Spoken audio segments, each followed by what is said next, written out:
There you go. Oh man, yes, yes, yes. AllBallTV. It's a beautiful day in the neighborhood. A beautiful day in the neighborhood.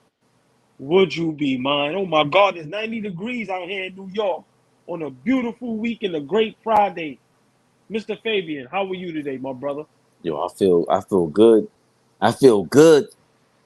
Especially now, every time you ask me that, I swear to God, before every time you ask me that, I feel like a whole bunch of emotions, a whole bunch of whatever. And then once you ask me, I'm like, yo, we good. Greetings to all. Boss Yes, man. yes, yes, man. Yes, early in the building. Yes, a beautiful. Hey, man, I ain't see a weekend start like this in a long time. On a Friday, 90 degrees. We got two big playing games tonight. The playoffs start tomorrow. Let me explain something to you. The kids, the women, all of them. Y'all can kick rocks for the next 2 months. That's a fact. That's By a the way, fact. that was sponsored by Bougie, baby. Pink Yes, is in the yes, air. yes, And we are dead serious. They are sponsoring us. These are available on the link in the description below. yes, Cop yes, it. yes. If you ain't Cop the bougie, poodle.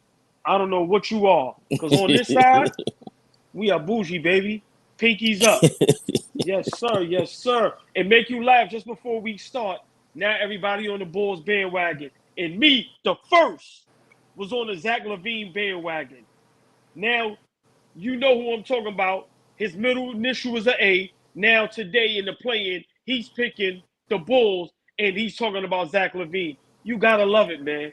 You got to love it. But let's get it going. Man. Oh, kudos to you guys. This is an amazing platform. Thank you, boss man.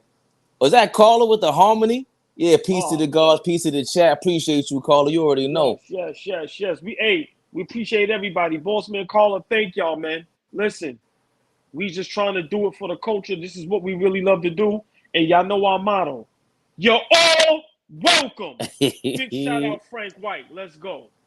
Hold up, we gotta throw what's good. Z Money in the mix. Yo, remember we said Yeah. we throwing that link up there early. Yeah, let's go. Remember, Cause me, y'all started all that smoke and that fire yesterday. Let's get it going. yeah. You see the chat, Facebook, Yeah. YouTube, Twitch. We can talk Hit that about link. the we can talk about the play-ins at the end of the show. Let's get to them two topics. Is Anthony Davis a superstar? And is the Bulls, what was it, the 96 Bulls in the 2015 Golden State Warriors a super team? Zach, what's going on, my There brother? we go. Zach, I like that. You click that link immediately. I Yeah. You was ain't waiting. scared. You ain't running. I This is was your Chi ready. Town. Let's Yeah. go. I The was Z waiting. show. And I figured it out too, man, how to get the camera working. So we good money now. Yes, yes. Oh How you wow, feeling? okay. How you feeling today, my brother? I'm good, man. It's about 85 degrees here again in the shot, so Yeah. I'm chilling. I'm enjoying Listen, it. we got up to 89 today. Yeah, we same thing. Same thing. And then Beautiful, they talking about beautiful. snow on Monday, so we gonna enjoy it. We gonna That's enjoy it. right. That's right. Oh man, boss man Boss Zach, Boss the man. man! Z What show up, in the y'all? building early. Yeah, that's what I'm Yes, talking about. sir. Yes, Yes, yes, sir. yes. We got two great topics that yesterday we ended the show, and these topics was too good to last for 10 minutes. So we're talking about the two playing games at the end of the show. Of course, OKC versus Minnesota, Miami versus Chicago. But Fabian, we starting now? We got to start with Anthony Davis. That. Oh, listen. I like to go with the all ball barometer. You always got the. Which gear should we go first? Is it Anthony Davis is not a superstar, or the Chicago Bulls were a super team? We'll get that. All right. Let's start with the Anthony Davis first. There you Because go. I want more people to get in when we talk about that super team thing, because I got a lot to say about that, and I'm pretty sure everybody else does. Uh-huh. The Anthony Davis, I I like that. I like that topic because it's almost like one minute you look at him as the best player in the league, and then the next minute he's barely scratching top 10. Mm-hmm. So for me, when we say superstar, this is my definition, and I'm pretty sure everybody else's definition is different. I look at everything on the court and off the court. Jersey sales. Do people come to watch him play? His impact off the court when it comes to the youth. And then now we go on the court can he carry a franchise? Like I said, do people pay to see him? Is he night in, night out, giving his all? Playing through the grit, the grind, playing through injuries.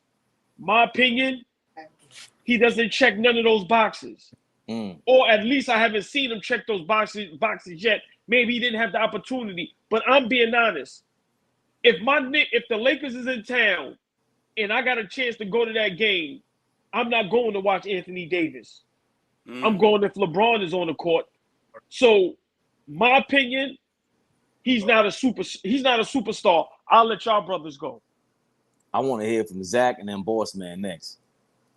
All right, so for me, the jersey sales part is a pretty interesting angle to look at it. Off the top of my head, I lean to think that some of your top jersey sales are your top players anyway. So I don't really have an issue with that per se. On the court, for me, everything is about consistency at a high level when we're talking about the best of the best, not just regular NBA players, not just rotation players, not just guys that might make an all-star team here and there. We're talking about the best of the best at the top. And I feel like your top 5 players in the league, and with them changing the rules for how we can set up the all-NBA teams, you're going to really see that going forward. Your top 5 at least are all superstars. And usually they're all franchise players. If their team is healthy for the most part, and I put an asterisk next to centers because centers are a little bit different as far as needing guards. It's just a little bit different dynamic with basketball. But all things equal, they should be able to get you to the playoffs at least, if not win you at least one round. Minimum get you there, and then maximum win you at least one round. And then you have to be able to do that year in, year out. We can't just look at the talent. I'm big on what are they actually doing year in and year out. And if we look at it, it's usually about your top 5. I think once you get to 8, from there, you're kind of stretching it a little bit as far as superstars. 8 through 10 depends on who it is because the league is so deep now, especially. Those are kind of like your star range to me. But I'm going to say definitely your top 5, and we'll see how it goes after that once you start naming names. Great point. Z Money with the in-depth POV. Boss man, wise man, not an old man. Come on, boss man. You already know you coming with the flavor. What's going on? What's your opinion? You know, we got to look at it. I mean, Zach, you made a great point about superstars and how we should measure people and things like that. That's definitely true. But LeBron wanted to play with him for a reason. AD didn't go after LeBron. LeBron went after AD because he know this guy is a star.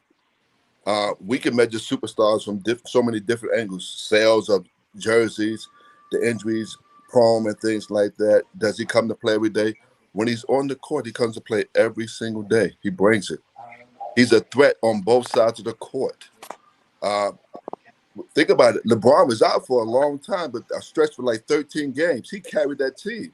If it wasn't for him, they wouldn't have made the playoffs. We can say we want to say about LeBron, but he carried that team after the All-Star game. After the All-Star, he carried that team.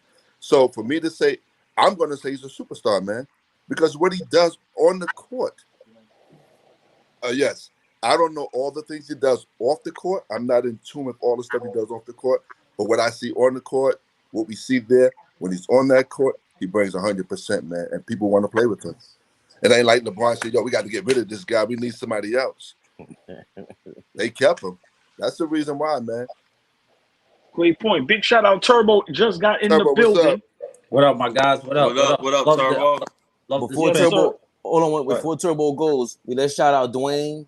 I hope I said your name right. Patillo from North Carolina. Greetings to you. I've never seen you before in the chat. You're welcome. If you want to jump in, there's a link in that chat, Dwayne. Big shout. If you ain't scared, that's the motto here. They scared, and I'm not. If you ain't scared, tap that link. If you feel a little timid, get on your keyboard. No disrespect. I respect that. Turbo. Yes, sir.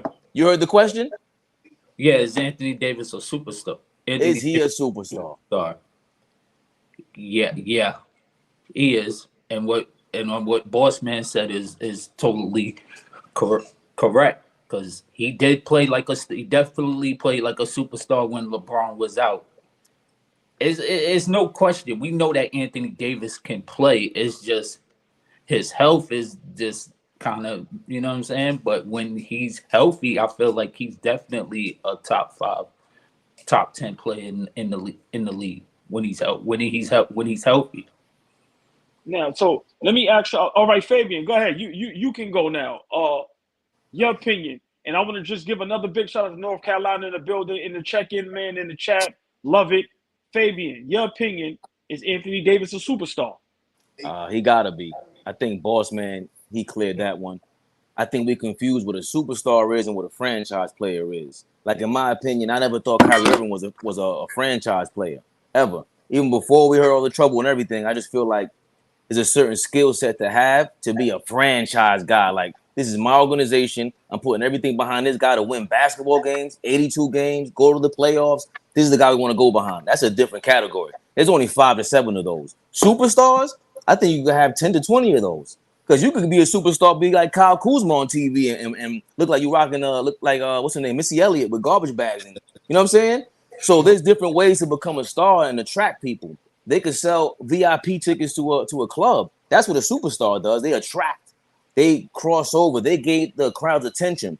But when you talk about the combination of the two, LeBron, Kobe, Shaq, Jordan, that's when you start comparing them and people get lost. Like, remember, Mike didn't just win. He wasn't just great. We wanted to see him, like you said. And for AllBall, I like what you said. Like, if the Lakers are in town, I don't know if I want to go see Anthony Davis.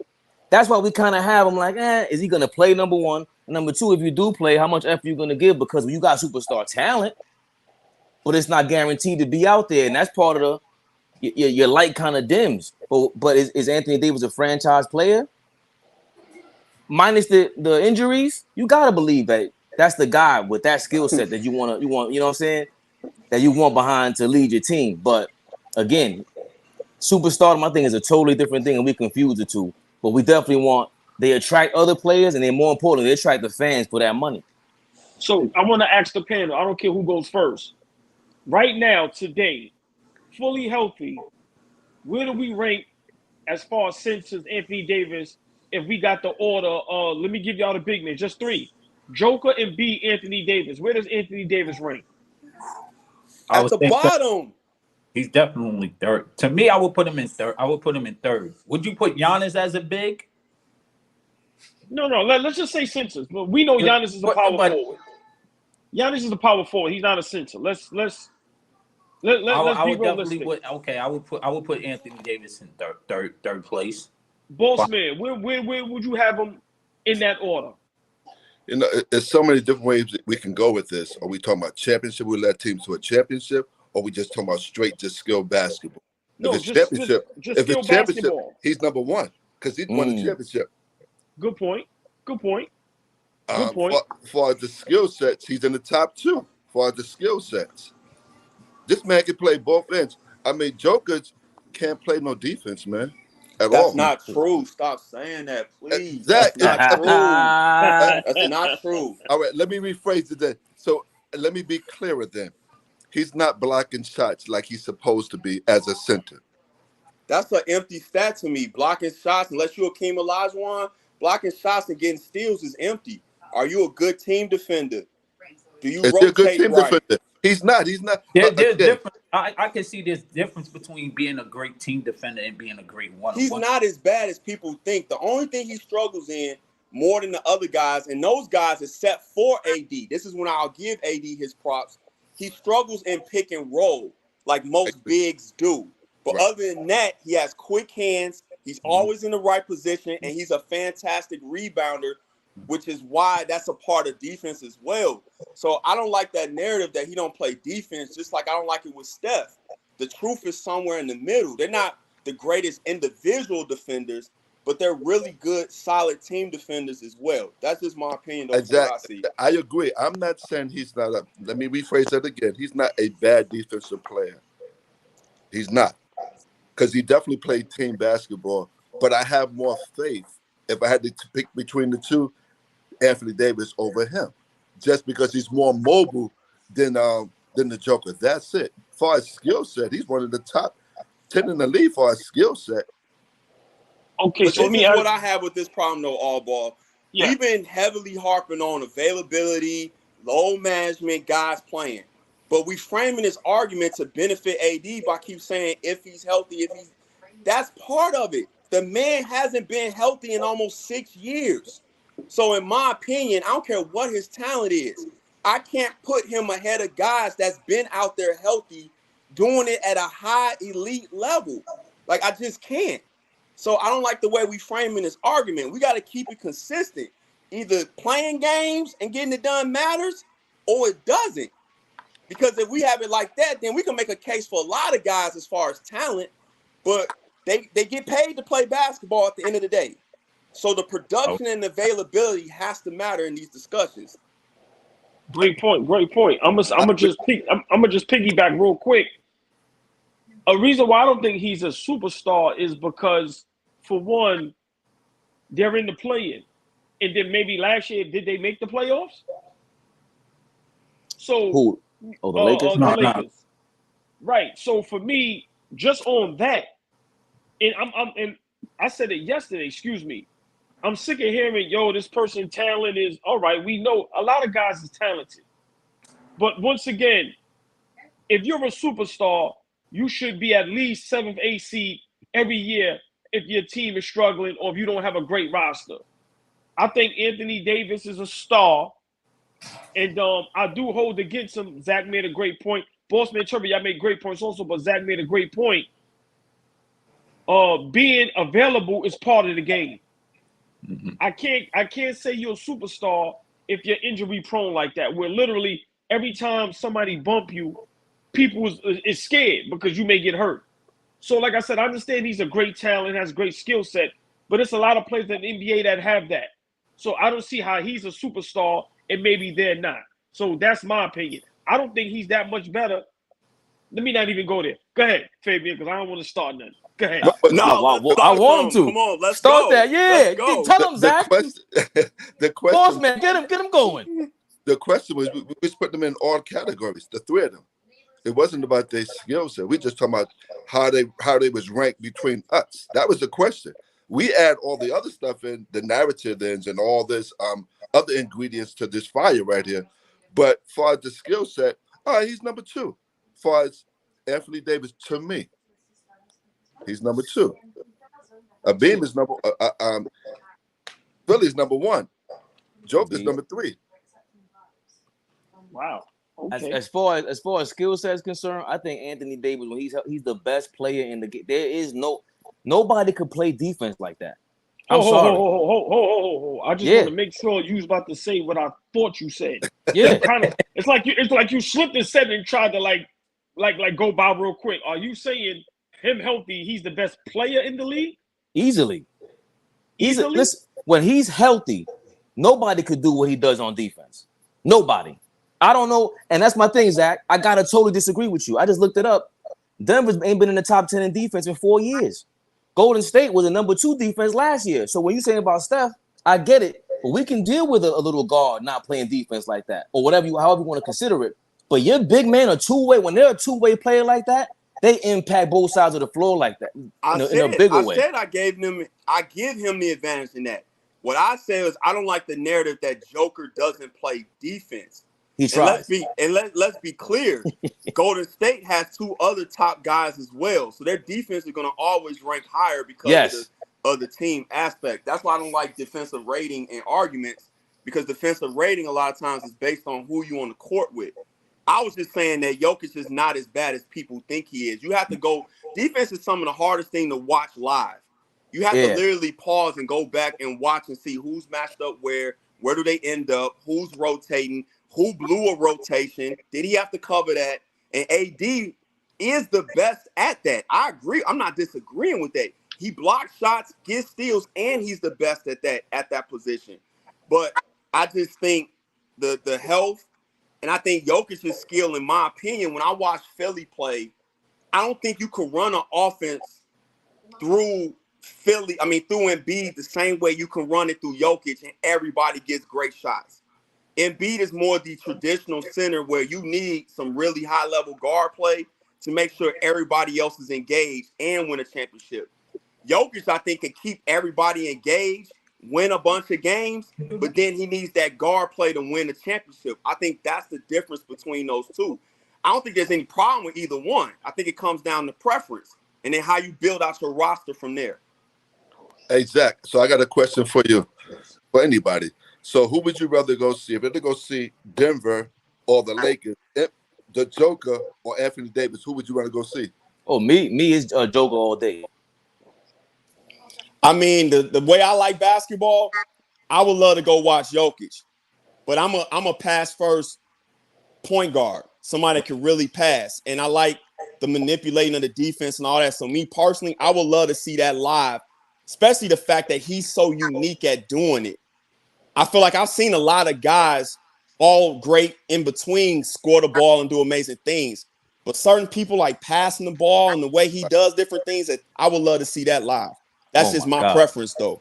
Yep, 1,000%. And then going back to your point, Z, there's not enough players, the right players around Joker.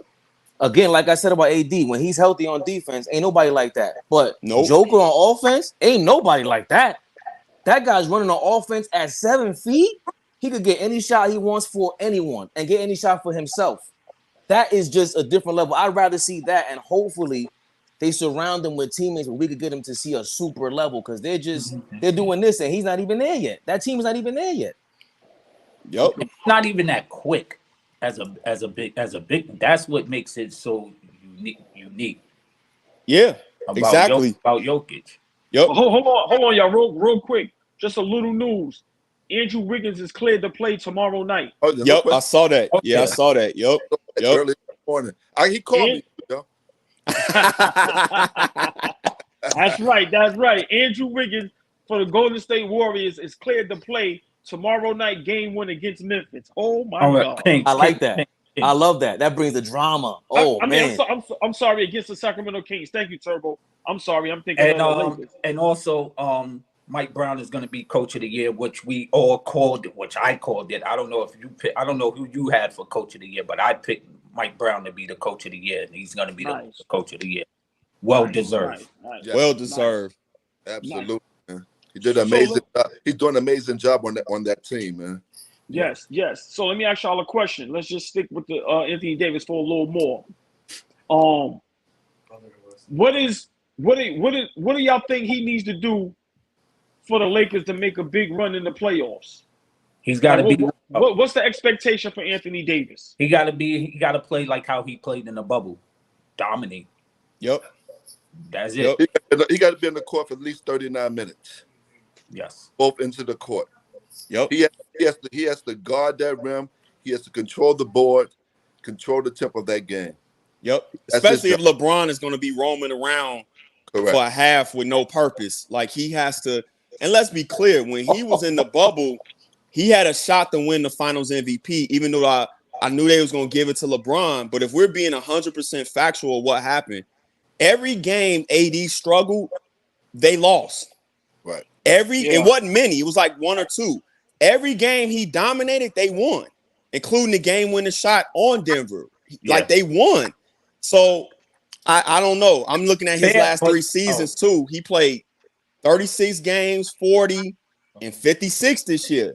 You know, so, again, from this standpoint, he should be well-rested to have to carry them to the point, because he has to carry them. He just does. And to me, with him and Vanderbilt back there, that's one hell of a defensive duel to get it done for the Lakers. It really is, and he should get it done. I got a question again for Zach. You know, Zach, you play professional basketball. How hard is it to play back-to-back games? It's impossible. I have such a hold on, Zach. I just want to say this. No. That was a great question. No. I'm with you. Yeah, I just want to give him props. That was a great question. So I'm really looking forward to hearing this answer. Sorry to cut y'all off. That was a crazy question, and that answer just surprised the hell out of me. The first, what? Zach, impossible? It is in a lot of ways. Well, and from my experience, really, because the 1 year I was literally the only American on my team at the point guard position. So you're talking about I'm getting a 2-minute rest for the whole game. I would get a rest at the end of the first quarter into the start of the second quarter. and then play the rest of the game. And depending on, I remember the one back-to-back I had, I'm playing against 3 other Americans. Our big gets in early foul trouble. I have to guard the other American power forward for the whole game, basically. And he was 6'7". So mine is a little bit unique, but far as the stamina and then mentally having to, it wasn't like it was a playoff game, but a regular season game, you still want to win. You still want to compete. I think fans kind of downplay if a guy, especially if a guy's playing hard, how much mental you put out there, and then have to let your body recuperate, get all that acid out your muscles and all that, and then come back the next day and have to do the same thing at a high elite level. That's why I'm always very cautious with the injury conversation. And even when we was talking Zion yesterday, my whole point is, are you doing everything in your power to get prepared? And then let the chips fall where they may. But to answer boss man's question, if you one of them guys, it's extremely hard, bro. It's almost unnatural to your body, because I know my body wasn't healed. I know it wasn't. I just played 40 minutes the night before. Wow. That sounds like a football week. That's crazy. It is. It is. So when you talking about an NBA guy, that's why I think, to me, and I know they're human, and I don't want to get off subject, but I just feel like when you hear about LeBron and certain guys, even you can't even mimic Jordan, because Jordan was an alien. Ain't too many guys gonna be able to go out and do different things. But by and large, most of these guys, in my opinion, you should be focused in all season, especially when you have them road trips, on really maximizing your rest, because it's just unnatural in your body to go play that hard and then come out the next night and do the same thing. That's why I don't know how AI did it, from some of the stories I heard. That's just amazing. You know what's crazy? I was just thinking that I was literally going to say AI on a back-to-back. Imagine playing the Lakers, he taking all that punishment, going in the paint, falling, getting bumped, and then coming back the next game and giving them 40. Yeah. It's like, yo, man, that's crazy. Yeah. So then you can see why these guys get hurt so much from the ripping and running. So I mean, now that I have a clear understanding of what you just said, great with how you put it, how you phrased that, Zach. That was beautiful, because, you know, as fans, you get in the back. We play basketball every day, all of us, every day, back to back, 10 games a day, whatever it may be. But it's a different mindset, I guess, when you're a professional player playing against other professional players all day long, the bumping and grinding. Boss man, to your point real quick, imagine us going to the Y or something, and let's say we had a good day and we played 12 games. From experience, that's nothing compared to playing back to back. I can just tell you that off the top of my head. Wow. It's not even close to being comparable. Yo, and then then you know what else? I'm sorry, Faye. Nah. And then you know what else? You know what else I'm thinking? Boss man, Zach, these guys are like some of the best athletes in the world. Exactly. And remember, when we not playing against 7-footers, 6'9" guys that's strong as football players. So wow, that kind of made me think twice now about judging some of these guys when they kind of do, want low management maybe later in your career, or that's why they was preaching they don't want back-to-backs. So now Zach kind of helped me understand a little more. I'm glad you said that. I'm glad Boss Man asked that question. Turbo, your thoughts real quick on what Zach said. No, I totally agree with him. And then I know, like, yes, I hate to get off the topic a little bit, but I had to I was refreshing when we was talking about when we was talking about the big man yesterday. We was talking about yesterday about him not playing. Not Anthony Davis. Zion. Zion. Yeah. Zion. When we was talking about Zion. And then, sometimes in the heat of a moment when we see something and we react, sometimes, we got to take a deep breath and really think about it. Because I think Zach even said there's a difference between working out and playing in game shapes. And then we have to realize we seen guys that will be hurt, but, they're training and, testing their legs or whatever to see if they can play. But we don't know whether they feel good physically or mentally. So I kind of wanted to just be like, I kind of understand what he was going through a little bit, and I was like, I definitely wanted to take a little bit of a deep breath to, like, give him a chance down the road, because I still believe he can be a great player in this league if he's right. But that's why I was harping on that Turbo again about the off the court. I'm not gonna put everybody's business out there, but certain guys I know, they drink too much, they hang out too much, they're not getting their rest. Yeah. So when you're on a live saying, well, it's his body type, he can't help it, and I know these other factors, it's like, nah, bro. And again, that's the hardest part about being a pro. If you talk to any of them, is balancing the off the court life with being in season, because we all human beings. I experienced this a little bit playing in Canada. That was like literally being in the NBA, how we was treated, how we was received in the city and all that, the women. It was crazy. It was bananas. And I saw a couple of my teammates get swallowed up in that and not be where they need to be. And we didn't have a good season when arguably that's probably the most talented team I ever played on. So you got to be mindful. And like, to bring it back full circle to Anthony Davis, you talking about a guy. Now, I'm from Chicago. I don't know him personally, but I know some of his people's guys that be around him. He's never really been a grinder. You talking about somebody that literally grew overnight. We know the story, but like, I don't think people really understand this. Yeah, grew overnight, had a birthday at an AAU tournament, and then literally became the #1 player in the nation. He had his high school team. He had to convince some of his friends to play on the team so they could have a team. They wouldn't even have had a high school team. So this is not a guy that loved it like that. And it kind of like in the off season, he's not a grinder like that. I'm just telling you what I know. Along with some of the other personal habits he's picked up over the years. And that's why he hasn't been able to stay healthy as well. So you're talking about, again, that's a whole nother conversation. When you talking about guys talking about that love and they should get in the gym. Nah, man, a lot of these guys are not like that. You know what I'm saying? So we got to keep that in mind when I'm looking at a Jokic or an Embiid, where I can see that Embiid has worked on his body. I can see that Jokic has worked on his body. He's never going to be the big muscular guy, but go look at how he was when he first came into the league versus now, and how they can play through seasons and last. That stuff has to matter, man. It has to matter. But Fabe, you made a great point. So you think a franchise player is different than a superstar? Because I don't want that to get glossed over, guys. That was a big point. Before, first of all, my answer is sponsored by Bougie, baby. The link is up. That's right. Second of all,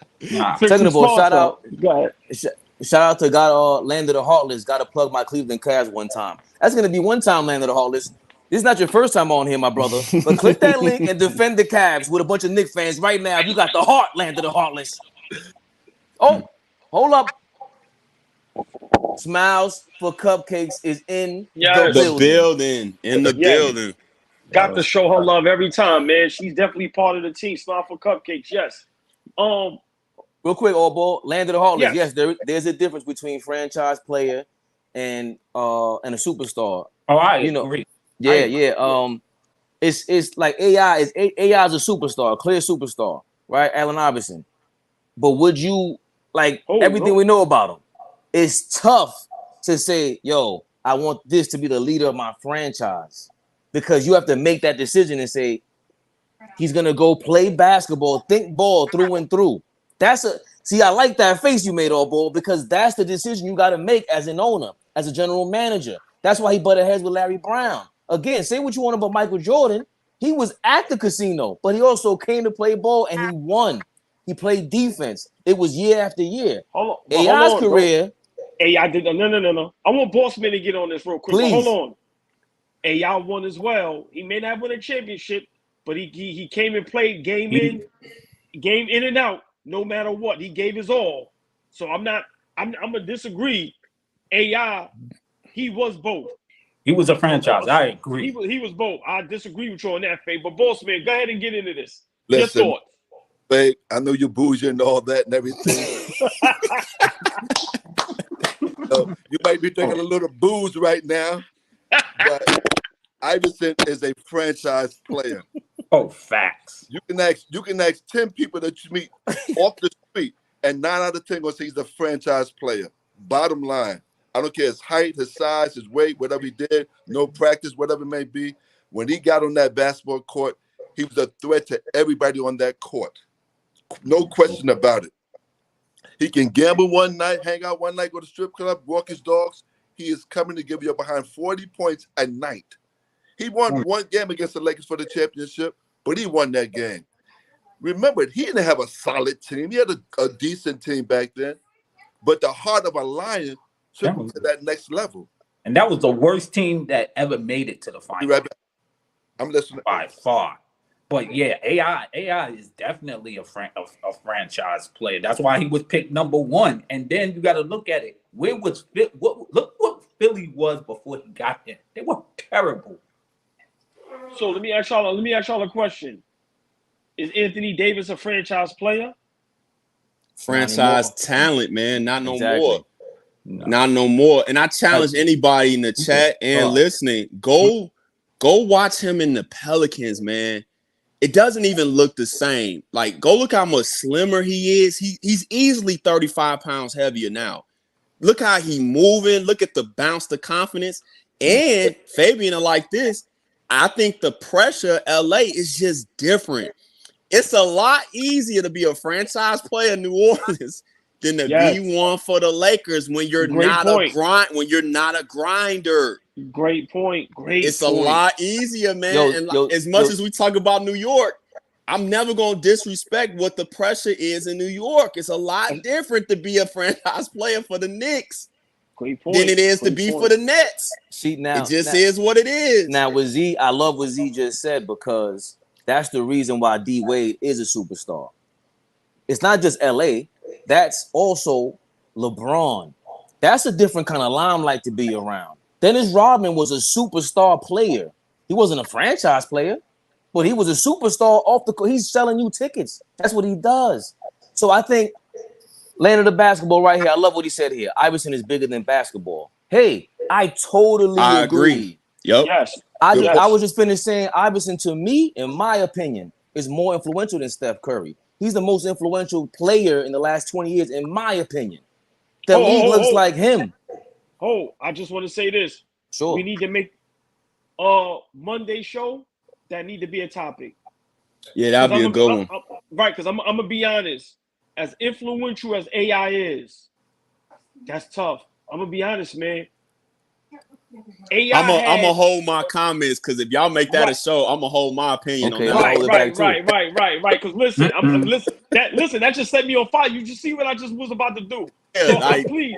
That's yes, a good make one. That a show. Baby. So look, Cam the Hopper. I've never seen him before either. AllBall, Cam the Hopper. This Anthony Davis topic got YouTube on fire right now. AllBall. It's the LeBron effect. Again, exactly. The Lakers, man. The Los Angeles effect. When you have that much superstardom around you, see, Tim Duncan could play anywhere because he's not even concerned with all that. Kobe Bryant could play anywhere because remember, we talked about this a couple weeks ago, AllBall. Who dealt with more than Kobe? And he came out and said, let me get that. Now, everyone deals with attention differently. I think LeBron did for a while, and he learned. But everybody can't deal with that limelight, and everybody's not built for that grind, like Z pointed out, man. I really appreciate the Los Angeles point, because like we saw him in New Orleans, you can get away with not grinding over there. Like we just talked about yesterday, AllBall. Zion, but if he's planning to do some sneak trade to the Knicks, I hope he knows what he's getting into. We're not playing with you. You're gonna get roasted every day on the back page, Twitter, in the streets. Do not come outside. You better not come outside, Zion. Stick to Jersey. I like what you said, Fabe. That was good. I just believe sometimes these basketball players who's just so young need to be like a boxer and get away from everything. Go to the camp. Go away. Go to the cabinet. Just get away. Because you need a yes man. You need a no man, not a yes man that's gonna keep you online. Hey, listen, you big, but you got to bring it down a little bit. Just trim down a little bit. I mean, Zach, you play point guard. I know people pull you to the side and say, listen, we need you to shoot a little bit more. You hold the game down, but you have to open up for me to get my shot too now. So I need you as well as you need me. I agree with all that. Go ahead, Turbo. Nah. Y'all all make great points. I totally agree. This is I love this I love this panel, man. I love this. Yo, I but love Z, I'm gonna pass the mic to you after this, Z. I gotta give Carmelo Anthony his props because I critiqued him heavily when he was here. Because again, I didn't think he's the lead guy to lead a franchise. Okay, cool. But you talk about a superstar. Carmelo Anthony, no doubt about it, could deal with the limelight. So Iman Shumpert came out and said, "Yo, when he came out to the media, he never ever put that blame on anyone else. He shouldered the blame for everything. When he asked him about, yo, why didn't you pass the ball at this? He's like, yo, I practice that shot every single day. Like, you talk about a star. Melo fits that bill. And again, that's what jades us a little bit sometimes with a franchise player and a superstar because he's the face and he can handle it. Right. That's the point right there. Being able to take all the heat when it's on your plate, not shy away and blame it on someone else. And that's the difference between someone. He's a superstar, Carmelo. He's a franchise player. Okay, can I ask y'all? Yes, can I ask y'all a question? Bossman, you said something that kind of stuck, right? Everybody's making great points, and I really love this talk. Because it's like it's bringing up a whole lot of just great things. You said sometimes these guys need to get away and maybe have like the right people around them, right? Let me ask y'all a question.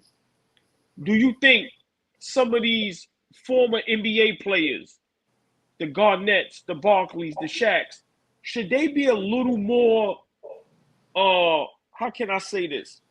Because I'm being honest, they don't seem to gravitate too much to the youth. Should they be attempting to take a lot of these guys under their wings and have real talks with them as far as like, meaning like Shaq was a LA Laker, one of the greatest, he's my greatest center of all time. Shouldn't he take Anthony Davis and have a real heart-to-heart talk with him and let him know, hey, man, you want to be great, you want to have a statue, you want to be known as one of the great. Should some of these former NBA greats, the elders, should they be trying to do this with the youth? You know, again, Zach played that NBA, that professional basketball. I'm quite sure they have former players come inside the locker room and talk to them. Come to the camp when they practice. We got to talk to you. We got to put a buzz in your ear. Let us sit down and talk. This is how you need to do X, Y, and Z. They get the prep talk when they're freshmen. They get the prep talk when they're their first year, their second year. They're getting all these prep talks. What happened, they don't use all of this prep talk. They feel they're bigger than someone else. Oh, you did that before. I'm not listening to you. You ain't never win nothing before. Yeah. Charles Barkley probably never won a championship before, but Charles Barkley knew he was the best player for so many years in the league. He had that in his mind, no matter what. Chuck Daly told him at the Olympics, yeah, the second best player. Yeah. And he went on the show, I'm the second best player. You know what the best player of all times in the Olympics to me for New York, for America, is Carmelo. No one can guard him. No one. You can put a center on him, you couldn't guard him. A forward, power forward, a small forward, a guard, no one could guard that man. But back to your question, I'm just saying that's my thing on that, with that. They get the prep talk through all these guys, man. I'm quite sure Clyde come down and talk to them. I'm quite sure, when Kobe would say he went to the locker room and talked to them guys, they talked to them. But hold on, before y'all go, I'm saying, but you see the effect on the guys that Kobe talked to, God rest his soul. I just think a lot of these networks, you see us, we're fans, so it's different. But I'm noticing a lot of the former players that have their podcast, like I said, the vets, the guys that's not even in the league no more, I don't think they're taking the time out to do that. Like what Malone did for Charles Barkley in Philadelphia. I really think Shaq, Barkley, KG, Paul Pierce, a lot of these dudes need to be making their rounds, boss man, to the NBA teams, man, and really sitting some of these stars and superstars down and helping them understand the position they're in the position they can be in for the rest of their lives. I really don't think these guys understand how great they are. So I just think something needs to be done, man. You have to realize also, these guys have a schedule. They got to go meet Nikes, Adidas. They got to go meet the kids in this school. They got to do a pro over here, do a commercial over here.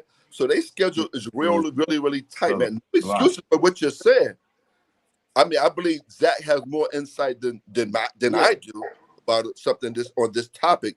From what I see though, and what we hear, yes, I believe they get that talk. I just think it's not exposed as we want it to be. Yeah. Okay. And Garnett has. I've seen when he was doing his show after he first retired. I seen him work out with Jaren Jackson. I seen him work out with before he got hurt, Blake Griffin and stuff like that. So I believe Garnett has influence with some of these young guys. It's just probably behind the scenes. We don't know. And like sometimes everything ain't for the public to see and know. But like Okay. y'all brought up some good points. Like what Bossman said, they get all this at the rookie symposium. They sit down and talk to them. But how many of you guys have a son or talk to somebody on the block and they don't listen to you? Like it's the same thing in the NBA. At the end of the day, Okay. grown men, they got their own circle. They got people around them. Everybody not trying to hear your advice like that. And I don't think Shaq and them understands today's generation. Today's generation is not a generation of do as I say, not as I do generation. You have to earn their trust. You have to earn their respect. As crazy as it sounds, I just come to this conclusion. They're not going to just respect you because you Shaq like that. Like, you have to kind of earn it. And they got to be able to trust you and see that it's genuine. But when you see Shaq going after Dwight Howard for no reason, you think they're not paying attention to that? Or when Donovan Mitchell has a great game, yeah, I get where Shaq was coming from. But not like that. That's not how you do that. That's not this era.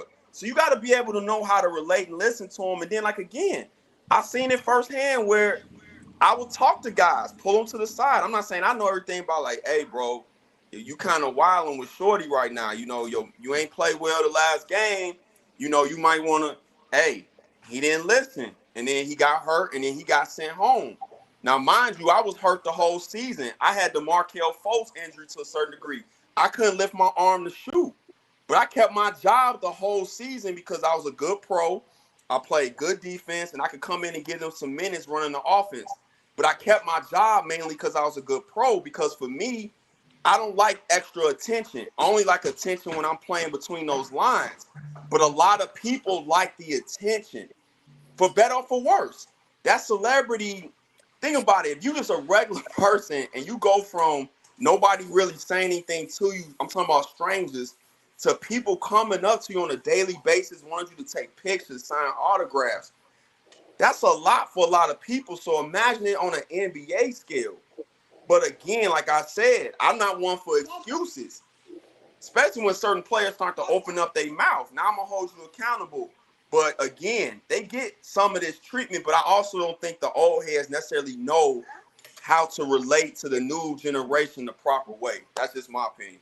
And right on cue, Nick Pillow, I'm not sure if you commented before on here, lack of veterans in the league is a big thing also. We got to get Zach and Jared Harrington on the line one time to talk. I don't know if they've been on it, but we were touching on that when we were talking to Jared a couple weeks ago. Same exact thing. How the team owners set up the players to find them and get money back and basically recoup on the contracts. And a part of this is because not enough veterans in the league. But hold on a second. Shout out to my man Lamar Cheston, big time acting. He's in the Godfather TV show. Lamar, get up here, promote whatever you doing. Put that in the link. Yes, man. Yes. Put that. Oh man, that's what I'm talking about. You know what we're talking about also? You look at Sam Gard. That's a veteran. He ain't never really played in the NBA, but he's with Dallas. Yeah. And look at Hakeem. The Dream is a low person. He's willing to teach anybody. Yeah, great point. You know, so again, some of these guys don't want to venture off to go get that extra help they need. They'd rather be in the limelight.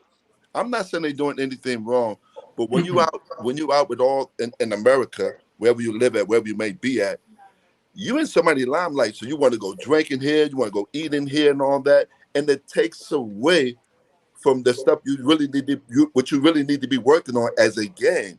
So it's so many narratives we can go with this, man. But I wish more veterans, like the kid from Miami. He's been there 20 years with them. Udonis Haslem. Yeah, retired.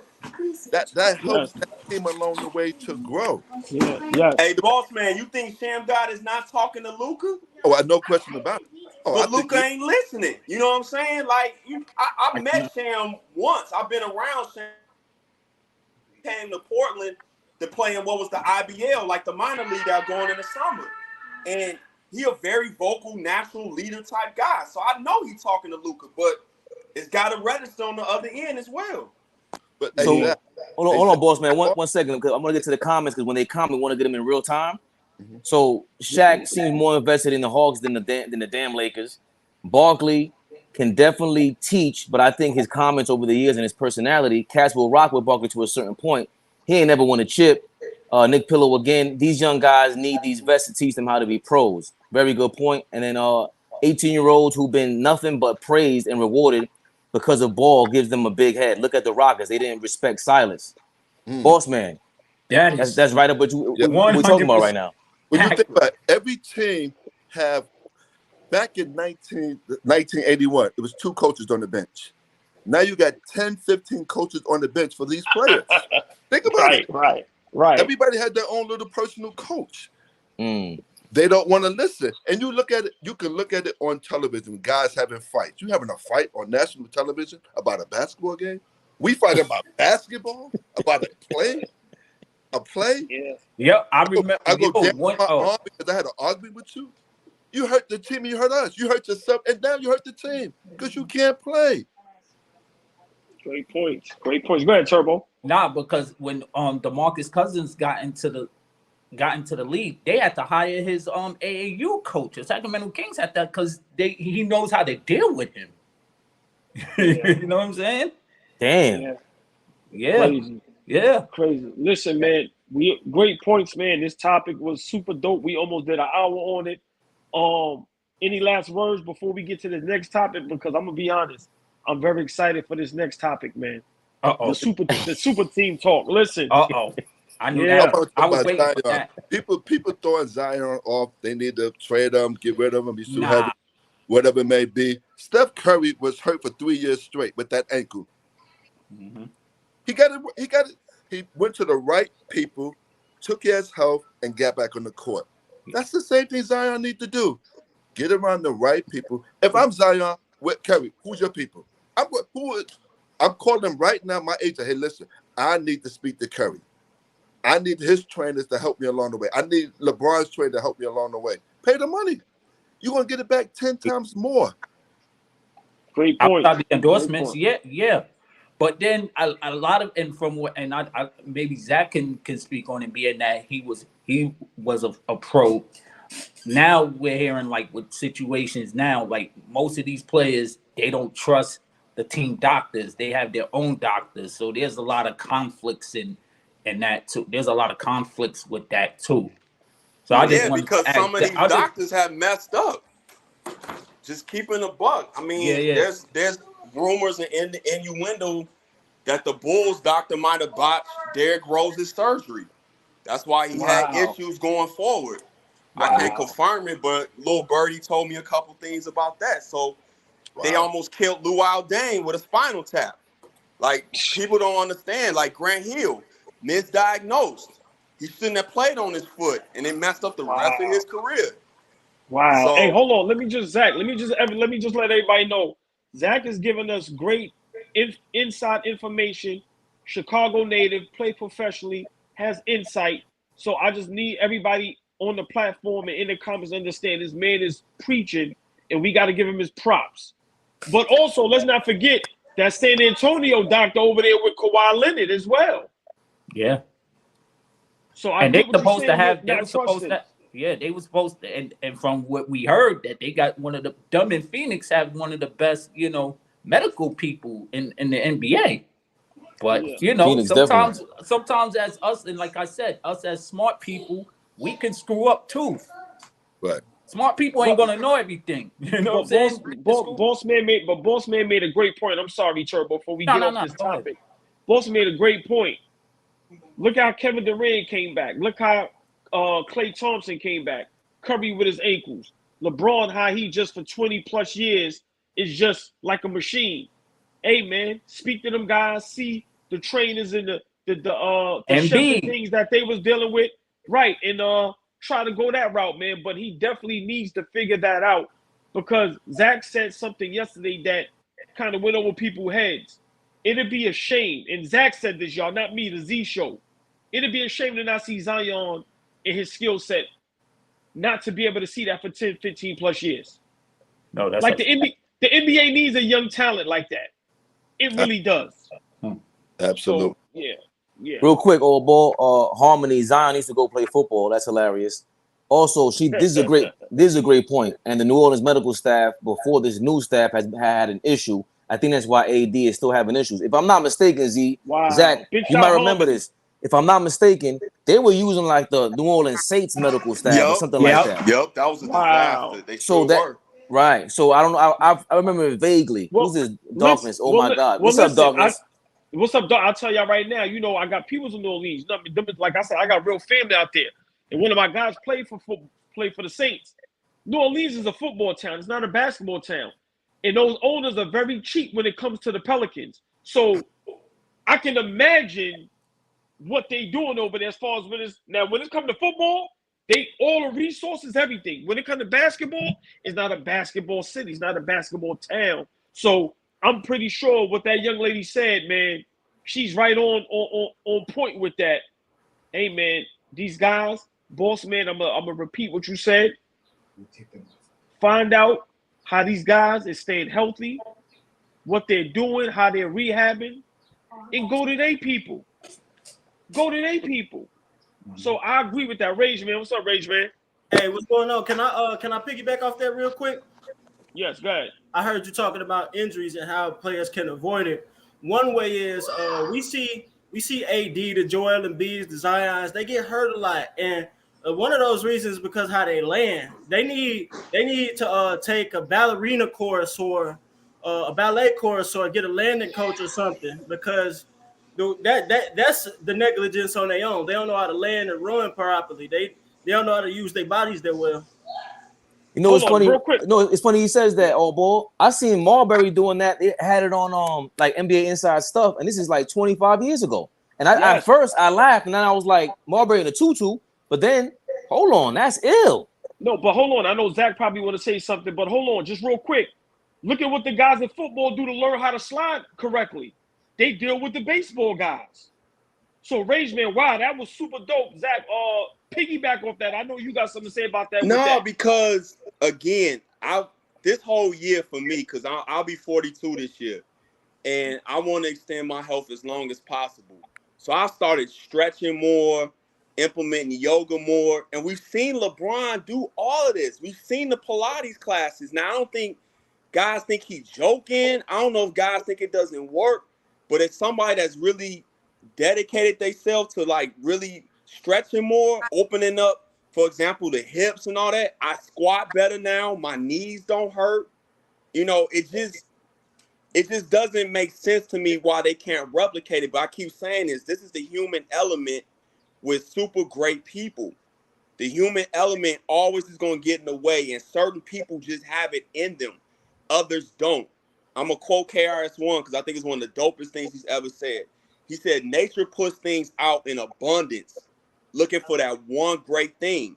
So you can look at a bed of roses. Yeah, all of them may look dope, but one of them roses is going to be super, super perfect. It's something about it. That's the same thing with athletics and anything in life. Yeah, it's a bunch of guys that could play basketball, but only a few going to be unique. And I'm starting to get to the point where if I get enough of a sample size from a guy, we can start to see what it's going to be.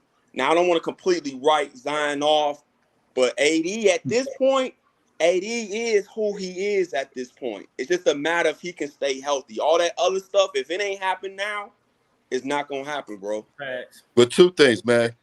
One, I mean, I love what you said, Zach. You know, like AllBall said, you give us a lot of insight from the pro position from that, being a professional basketball player. But you look at Tim Duncan. Tim Duncan really got hurt. You know why? Because he swam. He was swimming every day. And he was in that water. Yes. Being in that water is an exercise for your whole entire body. Hands down. When anybody get hurt, your doctor tell you, sports doctor say, listen, Go work out in the water. I got hurt. I'm not a ball player like that. I got hurt. Doctor said I got a little cyst. I need to cut it out. He said, I asked the doctor, what else can I do? He said, you can work out in the pool. I said, no problem, doc. I work at the gym. I'm going to work out in the pool for weeks. I went and saw a lifeguard. I did several stretches, and my leg feel way better. Just because I took the initiative, listen, and I did a couple of things. The other thing is, a lot of these basketball players now are wearing low cuts. We never wore low cuts. Ever. 3/4. Nah. We wore high tops. I Because don't think it matters. And another thing, I don't think it. People say it varies how tall you are if you wear a short cut or not. I think all players, no matter what the size, should wear a mid top or high top for that ankle support. Man, it's not hold on. 1999. That don't matter. Hold on. Rage Man. Hold on, y'all. We got Mel in the building. What up, Mel? Rockstar in the building. Rage Man, you came on and made a great point. I want you to elaborate a little bit more on that as far as these guys learning how to land right. Like, because that just went over our heads, and I like that you said that. So kind of put a little more emphasis on it. I mean, one of the reasons they called Michael Jordan the Black Cat was because he always landed on his feet. That's just simple coordination, and you know, it goes all together. It's all intertwined. Like, it ain't just the skills, it's just how you manage your body, how you use your body, stuff like that. So, you know, I mean, that's a part of, again, what Zach was saying, it's a part of the human element that they missing out on. Hold on, y'all. Yes. No, we got a preference on the camera slot, so this is good right here like this. Don't matter to me. As long as we all can be heard, I'm cool, man. I want that AllBallTV to shine, baby. That's what I'm Right, hold on. Let Rockstar Mel get this, because y'all already know he's the outlier. I came late. I don't really know fully what y'all talking about. As usual, Rockstar Mel. I feel something about the Kobe, the Kobe Sixers. Hold on, real quick. All we just talking about as far as like guys getting injured a lot.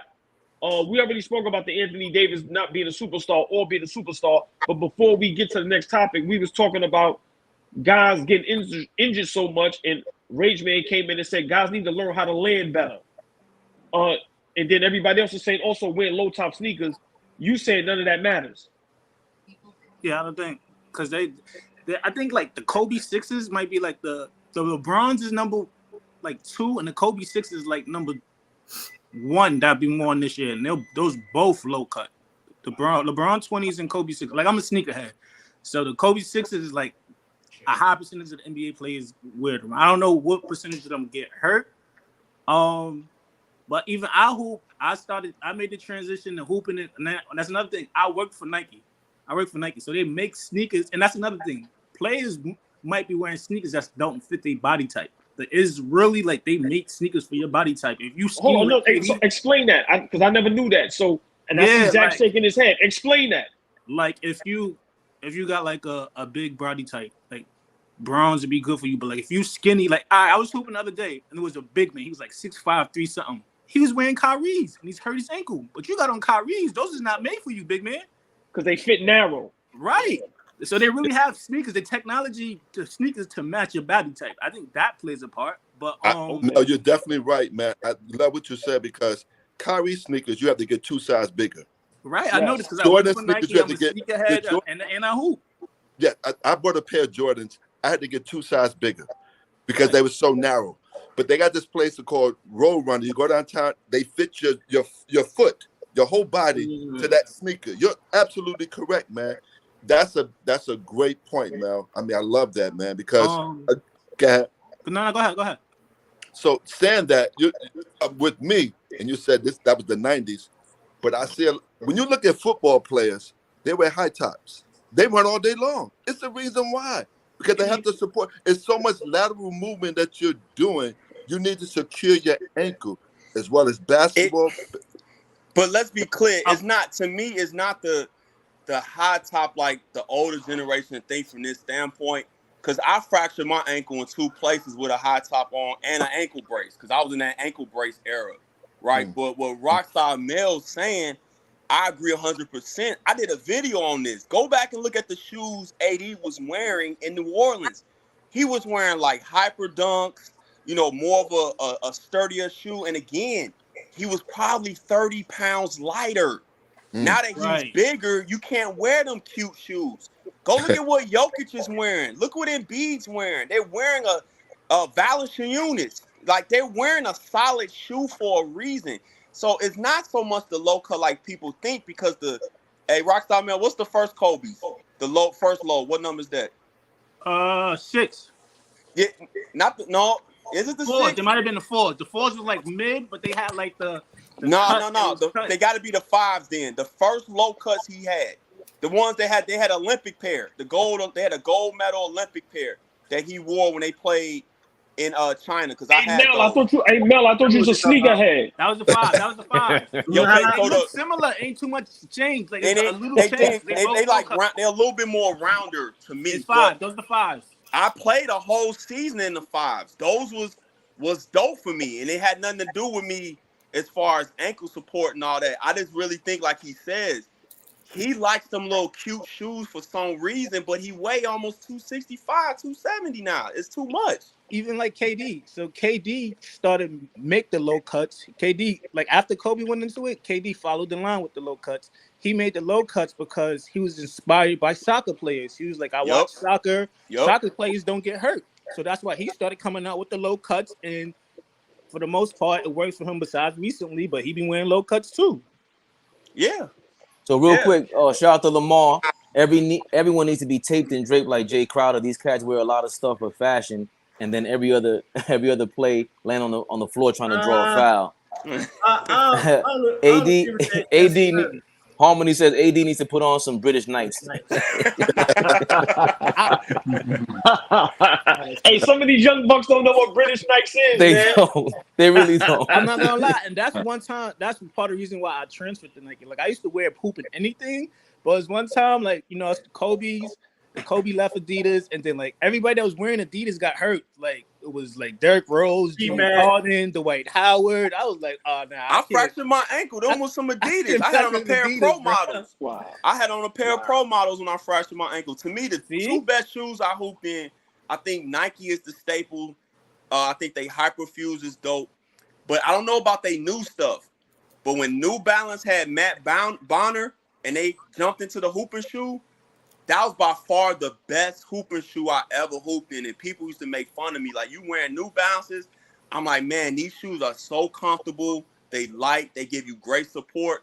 But a lot of these guys, too, and Rockstar Mel could probably speak on this, we grow up with the check mark because we love Nike, but guys go with other sneaker brands for that bread.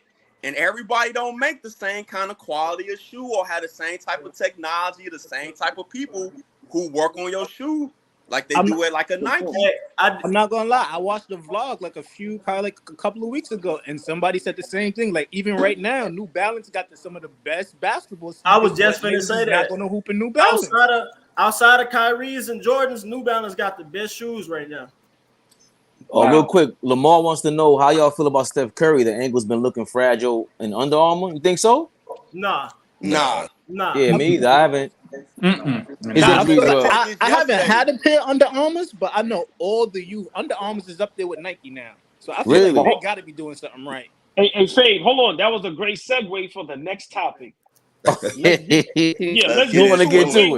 Yeah. Hey, I'm getting no more time. Hey, all right. AD superstar talk. Do you think he's a superstar? Yes or no? Real quick, Rage, all right. Hold on. You got 1 minute, Rage Man. Is he a superstar or not? And please give your opinion or your fact. 1 minute. Okay, so I've been subscribing to this for the past couple of years. In my opinion, a superstar is a person who has had consistent success in the regular and postseason, and he has to have the hard work to match. And I know we've had exceptions, but you got to have at least 2 out of the 3. You got to have the regular season MVP, Finals MVP, and the chip. And right now, as of now, there's only 5 NBA players that have that accolade. That's Giannis, KD, Kawhi, Steph, and LeBron. So going by that, there's only 5 NBA superstars in the league, and those are the 5. You got to have consistent play in the regular season, postseason, and the hard work to match. AD, not a superstar. Okay, nobody respond because we going to the next topic. Rockstar Mel, you missed that topic, so you got 1 minute. Go ahead. AD superstar, yes or no? I'm gonna say yeah. Give your synopsis. Yeah, I know that word. Yeah, boy, I know that make y'all laugh. I feel like a superstar has to be capable of playing at a high level, make NBA first teams, and get their team to great heights that their team wouldn't be able to reach without them. How many times has AD been in All NBA first team? Just going by your logic. And the hardware, he got a chip. He got 1 ring, and how many? Okay, you can't NBA? discredit 1 ring. There's a lot of power forwards that have 0. There's only him and Giannis with rings. So there's not a lot of power forwards with rings. Wait, okay, so everybody with championships are superstars, right? That's what you said? No, I said be able to play at a high level and capable of uplifting their team to heights that nobody else would be able to do. Okay, so like the Lakers wouldn't be the Lakers without AD. You could put almost anybody there, and nobody else is going to be able to get them to that level unless it's another superstar. Well, we can say AD really didn't win anything until he got with a superstar, being LeBron James. All right, you can say that. I agree with that. How was he a superstar? You can say that about Kyrie too. Time is up. Still a superstar. Hold on. Listen, y'all. Wait. Listen. Kyrie is a superstar. Nike give you your own basketball. Mel, hold on. Mel, Rage Man, we will have Creed 4 next week. All right. Yo, Lamar. We gotta get to the next topic, man. Let's go. Lamar, I don't know what Lamar meant by no response. Dime Dropper in the building. Jump in here, Dime Dropper. Stop being scared. Hey, wait a minute. Hold on. So you can put a cap on this, just so we clear. We ain't got to respond. I have it pulled up. AD has only made All NBA 4 times, so I just throwing that out there, and we can move on. So okay. Don't get muted. We're moving on to the next subject, guys. All right, hold on. All Ball went into the dictionary and said, I'm going to pull out a bougie word with synopsis. I want to hear your synopsis. Is the 1996 Chicago Bulls a super team? Yes or no? All Ball, who's starting this work first? I'm going first. Because I've been waiting for this topic. Listen, man, I'm going to tell you why they are not a super team. For one, if you was drafted there, I don't think you're a super team. Scottie Pippen was drafted there. Scottie Pippen didn't go to a high caliber college. Nobody knew he was going to be as great as he turned out to be. Now, Tony Kukoc drafted there. The GM did their job and found a great player from overseas. Ron Harper and Dennis Rodman, their careers was basically finished. Ain't nobody believe in them. Till this day, some of the youth don't even understand how great Dennis Rodman is. So if you under 35, you shouldn't even be in this topic because at the end of the day, you're going to say something crazy. You know that's just a joke. But no, they was not a super team. It's not even close. They are not a super team. The Bulls, 0% super team. Completely agree, AllBall. I agree with you. 100%. What? I mean, look, like he just said, I told Fabian this yesterday. I think the first three-peat was better than the second one. And I think they were more talented. And the second three-peat, they had a bunch of cast-offs outside of Pippen and Jordan. They had Scott Burrell. They had Dennis Rodman. Kukoc, he played well. No. Keep going. Keep naming all them bums. Keep naming all them bums. Winnington. Randy Brown and all that. Keep going. Who else? So many. John Sally was done. Thank you. Come on. They were not a super team at all. They were just so good. They were just too good. Nobody's gonna annihilate this. Name the Hold on.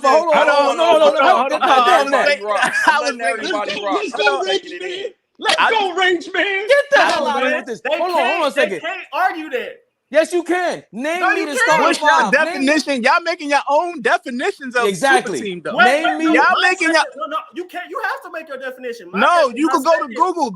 It says a super team is 3 perennial all-star. Jones a 1 team through free agency trades or NBA draft. No. So hold on. Wait. All right. Wait. No. Their definition. This is Google, bro. Hold on. Wait, y'all. Hold on. Listen, Rage Man and Rockstar I told you Mel, don't get muted. 3-4. Hey, hold on. Rage Man and me made our opinion. Rockstar Mel, since you wanna go to the definitions and you famous with the Googles when you got your phone on the low, think we don't see what's going on. Give your opinion. Is the Chicago Bulls 96, was that a super team? Shout out Kobe Wright first. Yes. Big shout. All right, explain. You have to explain. They had three players which was top 5 at their positions. Not at the time, no. Yes. At the time. Mike Rodman was top 5, Rodman, power forward. top 5 at their position. You got that on one team? No, let him go, Rage Man. KD, Clay, Curry, top 5 at their positions. LeBron, Bosh, D-Wade, top 5 at their positions. Those are super teams. Where you want to put it? Those are super teams to me. Oh, wait, Mel, are we talking about at the time? You seriously telling me in 96 he was a top 5 power forward? Dennis Rodman averaged 16 rebounds. Yes, the fuck he was. Yes, I'm telling you that. But didn't average 10 points. You kidding me, man? He averaged 16 rebounds. But he didn't average 8 points. Come on, man. He was a specialist. All right, hold on. Let somebody else. Hold on, y'all. Let somebody else get in this. Hold on. Boss Man. He didn't have a role. He played his role to the elite. Right. He's a role player then, right? You just said he it. played his role great. And that's what hold on, y'all. All right, let somebody else get in this. Boy, that's why I knew this was going to be hot. Boss Man. Like, that's what makes you a superstar. When you play your role great, Draymond Green. Mel, stop trying to get the last word, man. Stop. No. Get your mic muted, man. What's wrong with you? Boss Man, Chicago Bulls, 96. Was that a super team? They won the championship. They won it. Yes. Bottom line, and again, however they got the team assembled together, they play. You have to play the game. So, are they a super team? The answer, absolutely. They had 3 Hall of Famers on that squad. 3 Hall of Famers on that squad. Yes. They had one of the best shooters in the world, Stephen Curry. Steve Kerr? Yes. Role player? He's can shoot his behind off. Role player? I don't care if he's a role player, 6-man, 9-man, whatever you want to call it. Did he hit the shot when it counts? The point that he hit the shot when it counts. He played his role great. That's why we know him. I got a great argument against that. Go ahead. Why is it that when the Bulls broke up in the last dance, we saw almost every player from that team after they disbanded was either a journeyman or out the league not soon after? Why was that? Hold on. Let's go back some, young man. He won 4 championships. He won with San Antonio, Steve Kerr. Don't get it twisted now.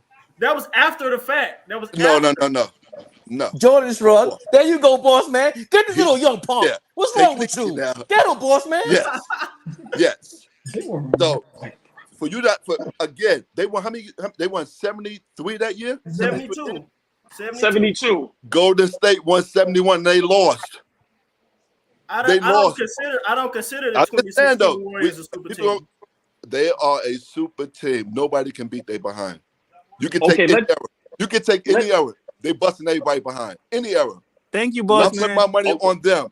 I love all of you guys. I love the energy. But listen here, man. That was an amazing team, man. And everybody played their role. Everybody knew their role. One Okay, so let me ask you this. Hold on. Wait, Rage Man. Let everybody get theirs out, and then we can revisit. Go ahead, Zach. All right. I've never subscribed to the whole is not a super team if the ownership or the general manager put the team together. I've never subscribed to that. Larry and Magic both had super teams. I don't care how anybody tries to slice it. That was a super team. It is what it is. Just because the players decide to get together, to play together, doesn't mean it's any different than wanting to have the best team. I always use this analogy. Nobody, unless you are mentally ill, goes to an open gym set and picks the worst team so they can shoot all the balls. No, you're going to try to build the best team to win a championship. To win the day. So why can't it be the same for the players? With that being said, I like how AllBall downplayed Dennis Rodman to make his point. Dennis Rodman got traded out of San Antonio because he was a malcontent, not because he wasn't effective. he was dominating the league and rebounding during that period, and actually came off an All-NBA selection where he only played 40-some games. I'm going to put that in my podcast this week because he's one of the few guys to actually do that. So, to your Zach, point, Zach, I'm gonna kill you. You caught on to that, but go ahead though. Yeah. No, I sit back and listen. I've done this stuff a lot. So to me, that team was a super team. They had 3 perennial first team on defense and offense, all NBA. It is what it is. So yes, the Warriors with KD, super team. Warriors without KD, not a super team. Exactly. It is what it is. Miami Heat, super And team. Boston was a super team. Boston with KG and Paul Pierce, a super team. No. It was. No, It's a great day. We have this many people agreeing with me. Wait, hold on. Turbo got to get in here. All right, I'm gonna put a bow on it. Here. I'm gonna put a bow on it with this. Just make sure we understand this though. The super team concept again has always existed. You're not gonna convince me that Larry Bird and Magic Johnson did not play with a super team. You're just not gonna convince me of that. Okay, Turbo, your thoughts? Yes, the Bulls were a super team, and the reason why I would say that, think about it. Everywhere they went, they were like rock stars. Everybody talking about LeBron and them being like rock stars, and when they everywhere the Chicago Bulls went, you got to remember when they was hitting the road, the home teams was never selling out. The Meadowlands, I keep saying this, the Meadowlands was a dumpster fire. Nobody really cares. Anytime when the Bulls came, it was packed because they wanted to see Michael. And you just never know what you was going to get out of Dennis Rodman. You never know what he was going to do on the court. You know what I'm saying? So, yeah, they were, because they had a lot of tension. There was a lot of tension with those guys. And them adding Rodman just bump it up to another level. So yeah, they were a super team. They were more like rock star. They were more like a rock star. Look, they were all like three, a band.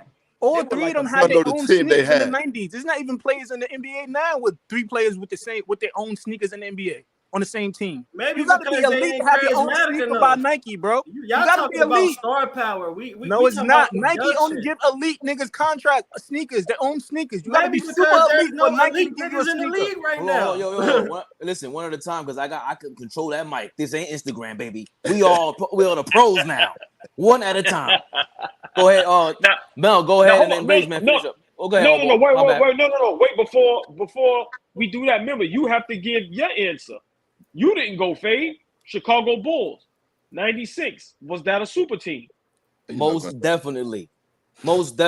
And the problem is that they get caught up in the argument with LeBron versus Jordan, Golden State versus the Bulls. We don't want to admit the Celtics in the 80s, they traded for Dennis Johnson. Dennis Johnson was a super defender, maybe the best at his position. Finals MVP. They traded for Robert Parrish. They did not draft him from Golden State. You know what I'm saying? So for me, with the Bulls, Ron Harper was not no slouch. What are we talking about? And it's not just him. Forget about him for a second. They had 2 big guards in the 90s. Everybody was replicating what the Pistons did. Tony Kukoc was replicating what the Pistons did in the 80s. For you, AllBall, to downplay Dennis Rodman, all this talk you be talking on here with the old school, defending this and that. Defending Rodman. Yes, defending Rodman over Draymond. Hold on. Dennis Rodman is one of my favorite players. But we're not going to act. Dennis Rodman and Ron Harper at that time in their career wasn't at their He was. I just told Dennis you that. Rodman was, bro. Go look it up. Hold on. Dennis Rodman was guarding Shaq. What are we talking about right now? He just won the rebounding title the year before in San Antonio. Don't switch the narrative. The narrative was he got traded because he was a malcontent. That's not because he was washed. Yes, but he was but Ron Harper was riddled with injuries at that time. Okay. Yeah, you can't use Ron Harper. Harper was my thing with that is how else are you supposed to form any team back then? That's a general manager's job. Nowadays, the players have stepped into that role, and it is what it is. But back then, super teams, the first super team, and Dom Drop is in the building. He could comment on this. The first team ever documented was when Wilt Chamberlain joined the Lakers in the 60s, and it's on a magazine. Fact. Super team. Boston did it. Boston had to go to court. Did it first. Boston had to go to court. Right. There you super go. teams They existed rigged before the word. the lottery. So All right, but hold on. Now hold on, Let me- boy. I'm trying to right, put go ahead. some context into this. The reason why Yeah. they came up with that term, whether you love LeBron or you hate him, was to hate on LeBron. They didn't like what he did. They didn't like that the players were now taking over and having some more power. So they call it a super team. And if you want to join a super team, they knock you for it. So that's a media kind of slur in a way. That's why they knocked LeBron for that. Yeah, but the term, but the concept has existed before the word for sure. I mean, another thing, hold on, AllBall. I think the 90s, I don't even think the 90s was an era of super teams. They were an era of dynamic duos. That's another reason I say they weren't a super team. Wasn't no team in the 90s had no big three outside of the Rockets. Hold on. That's my point, Raise Man. Hey, keep on going. Yeah, keep on going. Yeah, because you making my point. You just made my point. Hold on, real quick. Rage Man, look, they got us, Rage Man. Got you. You're done. Listen, Rage Man. Why didn't Mike win in the 80s? Why didn't the Bulls win in the 80s? Hey, this shit is Zach fault. He caught me on. Philadelphia had 3. The Lakers had 3. Zach caught me with the Dennis Rodman shit. 3. Yes. Done. Yeah. You had the Pistons, the Lakers, the Sixers, the Houston. They were I'm just gonna stick to let's not forget the Milwaukee Bucks in the 80s were a tough team, and they were tough.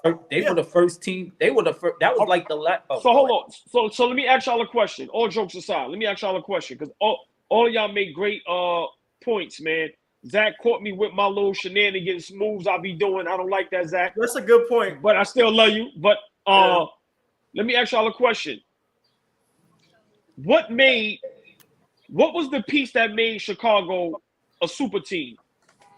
In y'all opinion? By everybody respecting their role. Everybody knew it's Jordan's team. Everybody knows Jordan's going to take the first and the last shot. But he's going to play defense. He's going to score the ball. Give him the ball at the crunch time, and we win in the game. Just play your role. I need you to play your role. Dennis Rodman, I don't need you to score no points. No, Bossman, No, Bossman, listen what I'm saying, though. Remember, cool coach, Mike, Scottie Pippen, they was drafted there, right? So now let's just say the additions. At that time, Ron Harper, Dennis Rodman. I'm just asking y'all opinion. Dennis Rodman is the piece that made them a super team. Yeah, that's what y'all saying. To make sure. Yes. Okay. Yes. You not see the last dance? They let the nigga go to Vegas because you need the rest. I agree. I'm asking. Remember, I'm not. We just making it clear. Yeah, because you had three all NBA guys on both offense and defense, still kind of in their prime. Hold on, though, Zach. So just defense. Zach. Just defense. Zach, I know. I'm a piggyback off that point you just made about Dennis Rodman. Yes, he was all NBA after their run with the Spurs, but was he an all-star at all during the Bulls run? No.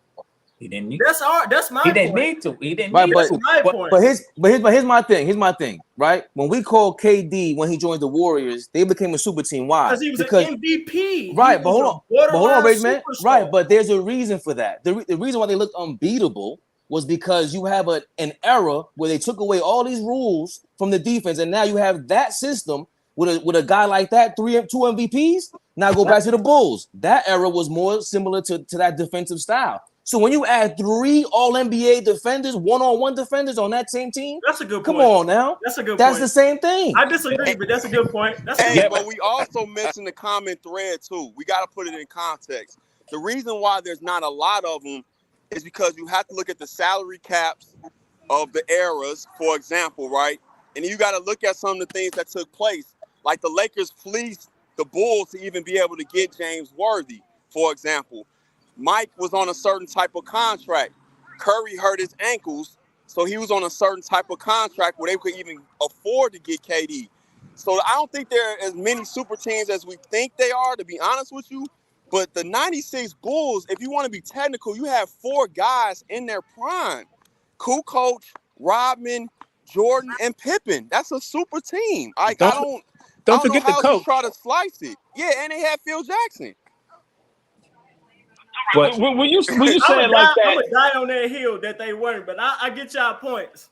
But then, like I said, when I went, them adding Rodman was getting pension all over the place. So now he's joining the Bulls, and we look at Mike. Mike is like a god. He there's an aura that Mike brings. So then you add Dennis Rodman with his crazy personality. So the tension is definitely going to be on them. I don't think no team had that type of environment like that at all that Hey, I can remember. Fabe, You know what I'm saying? when you talked about a Golden State and KD, the thing that some of us don't like, he lost to them and then went to the next season. Exactly. Thank you, boss man. That's the only thing I don't like about it. I never had an I don't issue like. with him. I hate Right. that he did that. I Right. hated that. Yes. Competitive wise, it was kind of food, but I never had a problem with him exercising his free agency rights. And No. the Warriors, he was the perfect fit. He literally fit too perfect. He was the perfect fit. That's why another reason they I agree. Hey, Ray, Oh, I man, wanna- go back and watch that series, and you'll be even more upset. I went back recently and rewatched that series. They lost because There's no way they shouldn't have lost that series Yeah, like they that. blew And it. then They blew it for you to go join the team that just beat you. Yeah. Yeah. I don't even do that in open gym. I don't They even was do up that in open gym. they was up 3-1 against Golden State, right? 3-1. Yep. Yep. Yes, 3-1. Hold on, We yo, Zach, that's a good point. You can't do that at the park. That's like NWO No, Hulk Hogan status. Bro, Yeah. I don't care if I lost all day. I'm not joining the team that beat me all day just so I can keep Yeah. hooping. Like, no, I'm good, bro. I'm gonna sit it out. Right. I want to ask Boss Man something because he's like the older statement. Hey, watch your mouth. Respect. What respect? I said respect. He's the oldest state. He's the OG. What the respect? When Earl Monroe joined the Knicks that season, did they play against each other in the playoffs? Against the Bullets? When he played against Washington. That season, then what did he get traded or he was a free? He got traded. He got traded to the Knicks. It was a free agent. Okay. The Bullets were a big time team in the 70s. Hold on, y'all. I just wanted to know. Hold on. Stay right there, boss man. That Clyde Frazier Knicks team, was that a super team? Yes. Yes. Hold on, let Boss Man answer it. Boss Man, was that a super team? It was because again they had 3 Hall of Famers. They have 4, right? Right. Clyde Frazier, they had Clyde Frazier, Monroe. They had Willis Reed. They had DeBusschere. So yes, Wow. Jerry Lucas, top 75. Yes. They had matter of fact, they had Phil Jackson, but he was a 11th man come off the bench. But yeah, that was a super team, and they beat the Lakers. Yes. Another super team. I don't know what Dom Dropper's getting. He's getting his stuff in a bunch over here. I don't know what's going on with him. He has a problem with what we're saying, but he wants to type from the office. Dom, either jump in and say something, or just I don't know, be more clear. Because with KD, nobody agreed that was a strong move to join Golden State. That was whack. Let me ask y'all a question. Let's throw a little U-turn on it. In y'all opinion, what's the best super team ever assembled? Oh, Bulls. You gotta go. We just said it. 96. Either the Bulls or the Celtics. Oh, the Celtics, yeah. They carried the league. I'm taking Magic. I'm taking Magic Right. Lakers. How we leave out the Lakers? I'm taking Magic Lakers. Because Jabbar was still in 84, 85, was still kind of in his prime. You add James Worthy, Magic, like that was, man, Michael that Cooper was tough. on the Michael defense. Cooper. And then, it's either got to be Boston or Magic Lakers. You got to be Birds, Celtics, or Magic Lakers, in my opinion. That's tough. Hey, another thing we could talk about? We could talk about how this why I have Magic as the greatest Laker above Kobe. A lot of people don't talk about this. Magic made the Lakers recognized as a winning organization, but because before him, they was known as losers with Elgin Baylor and Jerry West. That's the reason I have him as the greatest Laker above Kobe. Good point. Good point. That's a good point. That's a great point. That's a Lamar, great point. Lamar brought up Malone, Shaq, Kobe, GP. You guys think it's a super team? I don't. They were a super team, but they didn't win. They were just older. They tried. So hold on. Let me ask y'all. Go ahead, boss man. I'm sorry. But Moses, Dr. J, and Maurice Cheeks. Right. Well, hold on. Let me ask y'all a question. Why wasn't the Detroit Pistons considered a super team? I think they were. Because at that, which one? You mean Isaiah's Pistons? Yes, Isaiah. Because at that time, you got to understand, at that time, he was the only one to win multiple championships and make multiple finals without a top 50 player on his roster. You got to look at like they were the true epitome of like a team, and they had a superstar, all-time great, the best small guy ever on both ends of the court that was able to galvanize them, and they were able to be competitive and win. But the rest of that supporting cast were unbelievable in their roles, but they weren't superstar players or star players in their own right. Great point. That's Zach. why. Joe Dumars is one of the only players to win Finals MVP before he made an All-Star game. That's he's one of the most underrated two-way players in the league, man. I agree. He doesn't get mentioned enough. Yo, Lamar, I did a show and I said that. I think Zach was on that comment when I said that, and I posted and Zach agreed with me on that. But yeah, I said that Joe Dumars was the most underrated, underappreciated players in the 90s. And it's a shame. Hold on. It's a shame that he never won a Defensive Player of the Year award. It was total high robbery. Him and Scotty and Jason Kidd and Kobe Bryant. But hold on, y'all, real quick. I'm sorry, boss man. I want you to answer this because, like I said, we was young at that time. But with the Detroit Pistons, Isaiah Thomas was a stud. Joe Dumars was a stud. Dennis Rodman was a stud. People could make fun all they want with John Sally and Bill Lambert. Them dudes played their positions at the best.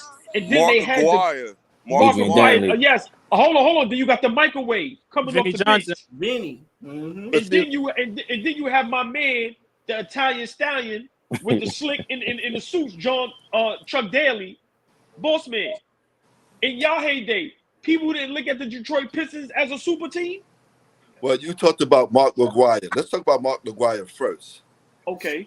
Bear got him from Dallas for AD, Adrian Dantley, because he didn't want him. That was a sucker move right there. Took him from that. They won the championship. They was a street ball professional basketball team. They bully people. Right. They came to fight on the court and going to let you have it. And everybody's going to fight. From 1 to 15 players going to fight on the court. That's what it was back then. It was bully basketball. You can foul anybody, knock them down. Nothing's going to happen to no one. They're all the big players to back them up. And Isaiah Thomas is one of the best point guards ever lived in basketball. He could do it all. And he's a franchise player. Yeah. Definitely. I got easily. I got Joe Dumars as a top 15 shooting guard. Top 15. Yeah. That's tough. Finals MVP, you got to put him in top 15. That don't mean nothing to me. There's a lot of two guards, man. I'm just saying, you look at the people he beat, the runs he was on, the run I agree. On his team. I agree. Top 15. Top 15 is tough. Top 15. I agree. Hey, listen. If Klay Thompson top 10, Joe Dumars is top 15. That's another topic, man. Listen, that's top a 15 great because he topic. MVP. Wait, you said what? I said, so Chauncey Billups top 15 too because he got Finals MVP and beat somebody. I got him as a top 25 point guard, top 25. Rage Man got a list. Rage Man, bring your list to the table. There you go. I've thought about this thoroughly. I have a list. Iguodala won the championship. I mean, he won the MVP for Golden State. Iguodala, right? Yeah. See, I know we just brought this up earlier about my definition of superstars. Yes, there's been exceptions. I got Iggy. Honestly, I might have real low though. I might have Iggy probably like top 30. His career like top 35, top 40 small forward for real. He's a 3. His perimeter defense up there with Pippen and Jordan. If we want to keep it completely honest. Hey, y'all don't even realize because y'all listening to the numbers and the name. That's like super low, keeping it a buck. Like top 30, top 40. Iggy, top 30. I'm saying he's considered crazy. Maybe that's top not crazy. 30. Top 30. That's not crazy. As a small, first of all, I didn't know he was considered a small forward, and then you know what I'm saying. Small forwards are like the deepest position in the NBA, so that's kind of tough to even hear. But I didn't think he was considered a 3. Yeah, top 40, top 30, top 40. So we've convinced AllBall that the Chicago Bulls were a super team. No, they were. Yeah, they were. No. You know what? No. You know what? It's okay. I started it off. Say you was wrong. Y'all are correct. Now, really thinking about it, Damn, man, I'm mad when y'all beat me down like that. Was that Thunder? Was that Thunder a super team? No.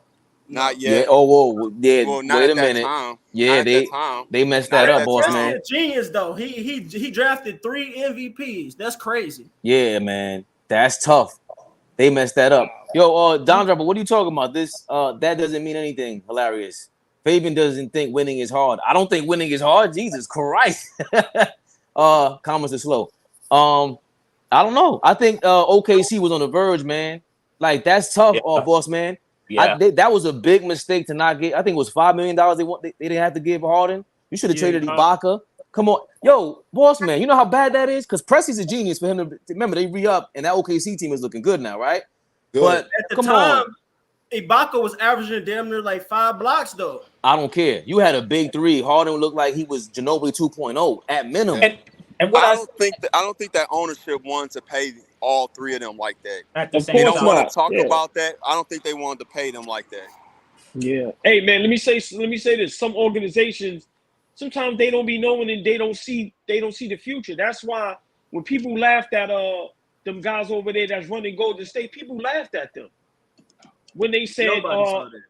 yeah. So you gotta have the guys in the Jerry West's, the guys that know their jobs, the Mark Jacksons, who I've been said his dream, he has the wrong dream. Yeah, he's a good head coach, but he's a great guy at finding talent.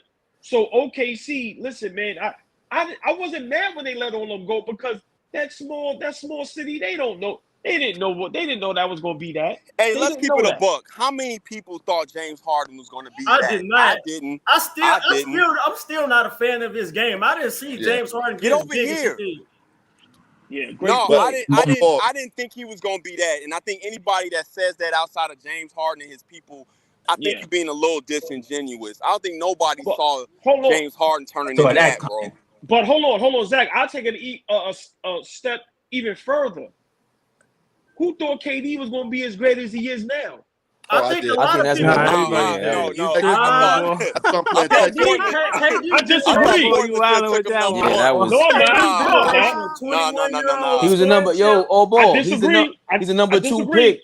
I don't He's care. number 2 pick behind Greg Oden. 21-year-old scoring champ. Hold on, that's my point. Number 2 pick behind Greg Oden. Ain't nobody see that because he the win number 1. That's not I had true. him number 1. I had him number 1 because I had him number 1 we too. were still infatuated with big men back then. We still loved the big guy.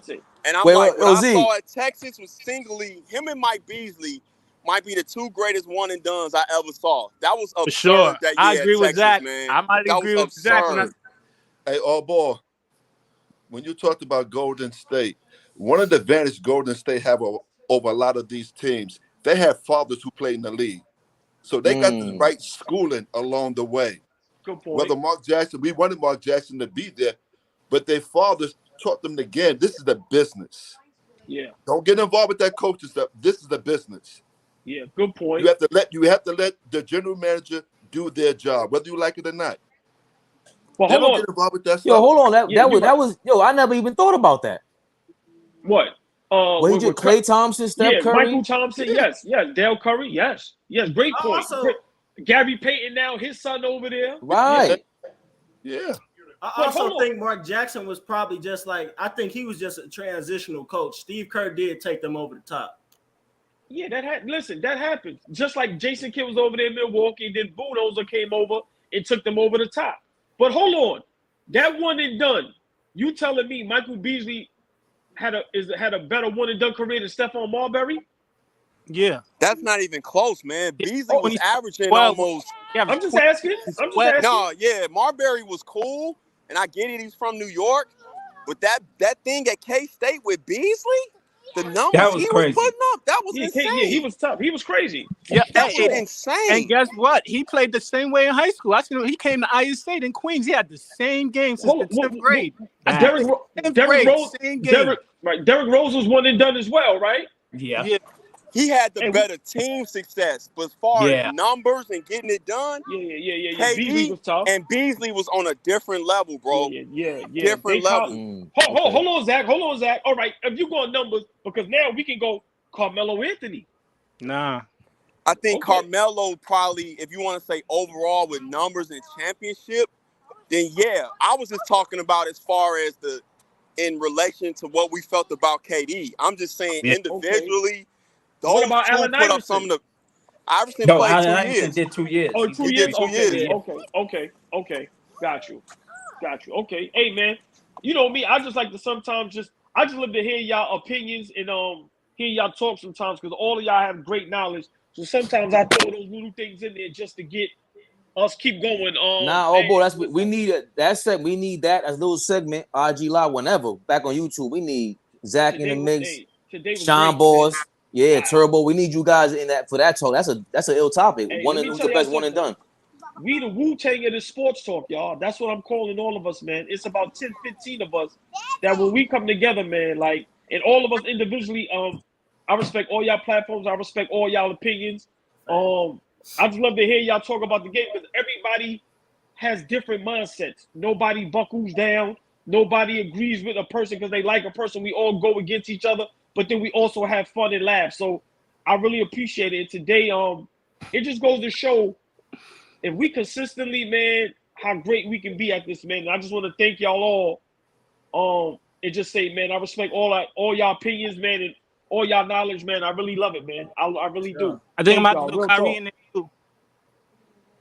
But he ain't had no numbers in Duke. He ain't really play. He Exactly. was I'm hurt looking the now. whole season. The nigga He played was hurt 11 the whole games. season. Nigga, he really went from high school to the NBA. He played No. 11 games, started 8 in the NBA. No, you have a point, but I'm going off of what Zach was saying. Production. Nah, I'm just playing. Yeah, because Beasley numbers in K-State was out of control. Out of control. I agree. Yo, I agree. was Blake Griffin one and done? No. No. And let's be clear about Beasley. We could delve into this another time, but if he goes to any other city but Miami, he reaches his potential. Yes, he Right. does. Great. Yes, he does. He said that himself. He said he never played on a team where it's been his team as a top 2 pick, and that's crazy. But no, forget what he said. You have other NBA players till this day that'll tell you that man is official. And I didn't say the team. I said cities. Right. Yeah. I said cities for Miami, a reason. Right. Like if he goes to any other, because some of the stories I heard about Beasley was wilding, bro. Oh yeah, like yeah. he Trust was me, I know. wilding off the court, bro. I know a dude that's cool with him. Trust me, I know, bro. I'm like, yo, them niggas is out of control. But I don't think it was. I don't know the stories you heard, but I heard it was like of course he was wilding, but one of the main things was weed. So I feel like today wouldn't have been. No, we're not gonna put his personal business out there. Yeah, we're gonna put all of that in there. But I'm just saying. Trust me, what I'm saying. Come on, Mel, man. They was wilding. Like if he goes to any other city, because I'm trying to think, far as getting a bucket at his size and skill set, he one of the best I've ever seen. And he was left-handed, and he rebounded. Listen, Man, I just seen him in the gym. They got a clip of PJ Tucker trying to guard him, and he did a quick in and out and pull from 3, and that shit was so smooth. It went in, and PJ Tucker, all he could do was slap him on the ass. I said, God damn, yeah. But listen, man, great show today, Fabian. Unbelievable show. Yo, this was crazy. We did almost 2 hours. Yeah, shout out and we had over double digits in the comments and watching us, man. That's the first time for us, man. So we want to thank y'all, man. That means a lot to us, man. So thank y'all. Salute to y'all, man. Just keep being consistent. Keep being man. You gotta pop it off one time at night, though. I know niggas love the IG, but you gotta one night like, nah, we going. Yo, how many? Oh God, we gotta come on the tube more. Right, you gotta. Man. I told y'all one time, Fabian. No, I'm telling y'all. Hold on, I'm telling y'all now. We live them all night after the games, nigga. You already know, baby. So first we gonna play hit YouTube. round 1. Let's do it. And let's listen. After party. Okay. This is why this is important. We getting ready to introduce a whole new interactive thing. Like we ain't playing around. So Zach is already familiar with YouTube. I don't know. Rage Man familiar with YouTube. You know, Dime Droppers in the mix. It's gonna be a whole new flow, but we need everybody to share everything so we get the movement going. What is All Ball? What is AllBallTV? We want everybody to question that. Period. Because everybody else, they got their own channel, they doing their thing, but they not us. Let's keep it official. Let's keep it official. Push that name out there. Yeah.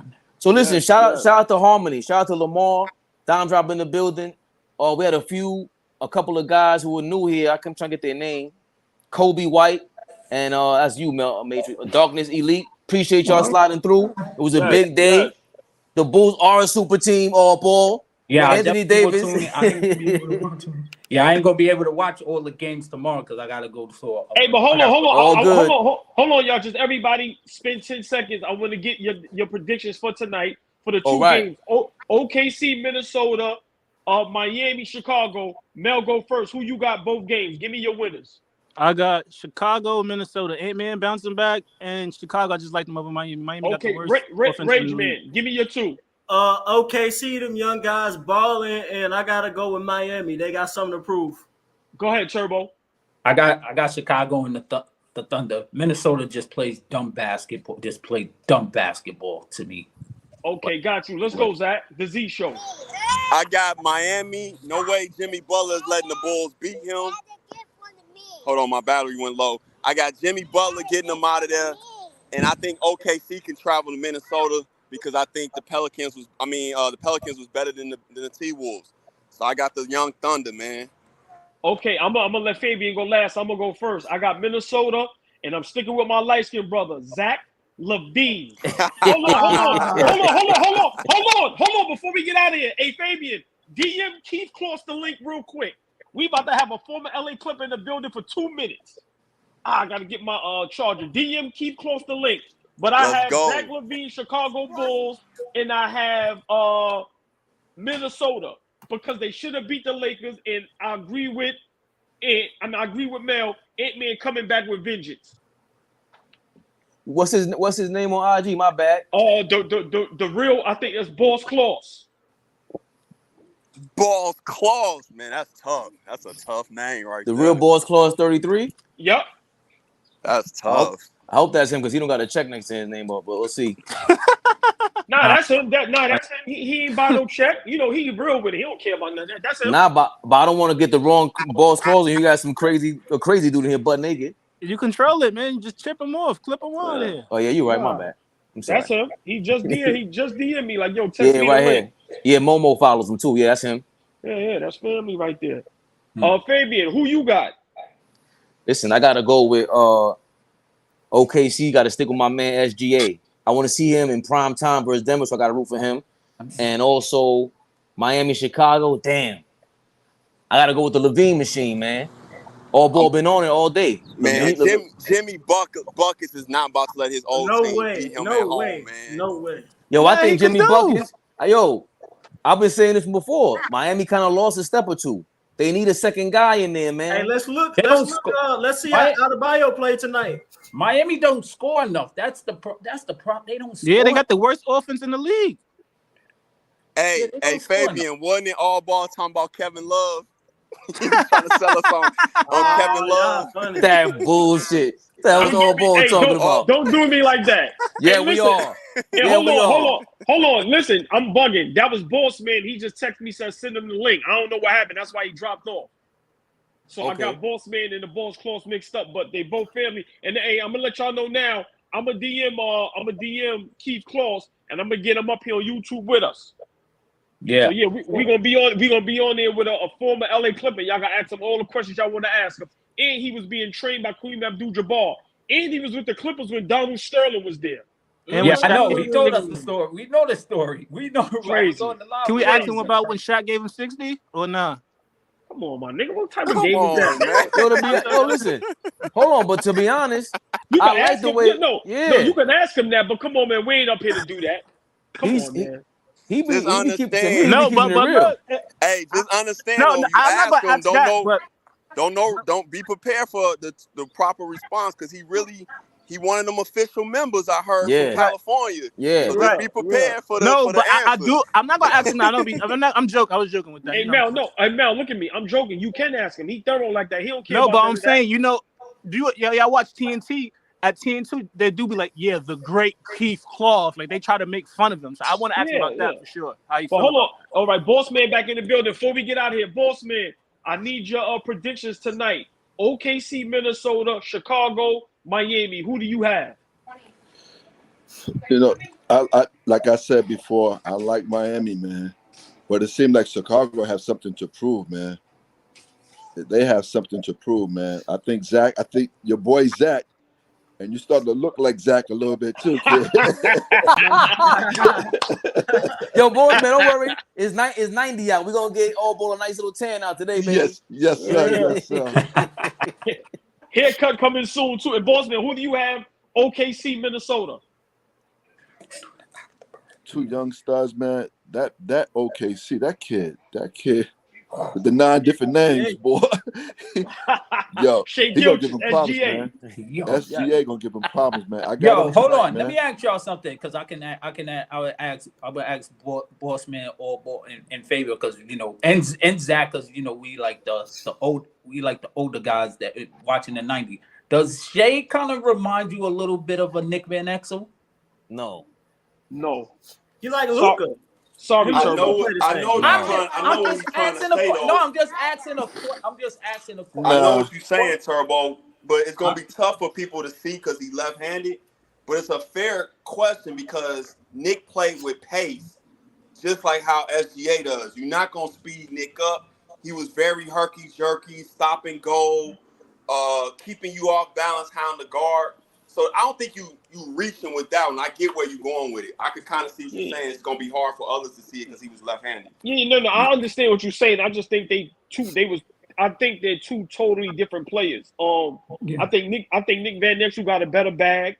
I think he shoot a little better, and I think he pass a little better. But SGA is no slouch. But I get where you was going. I just think they got my piece. No, I'm just saying, does he remind? Because I see a little bit of Nick, a little bit of Nick in him. That's all I'm saying. Yeah, I think it's time to talk about SGA being better than Luka.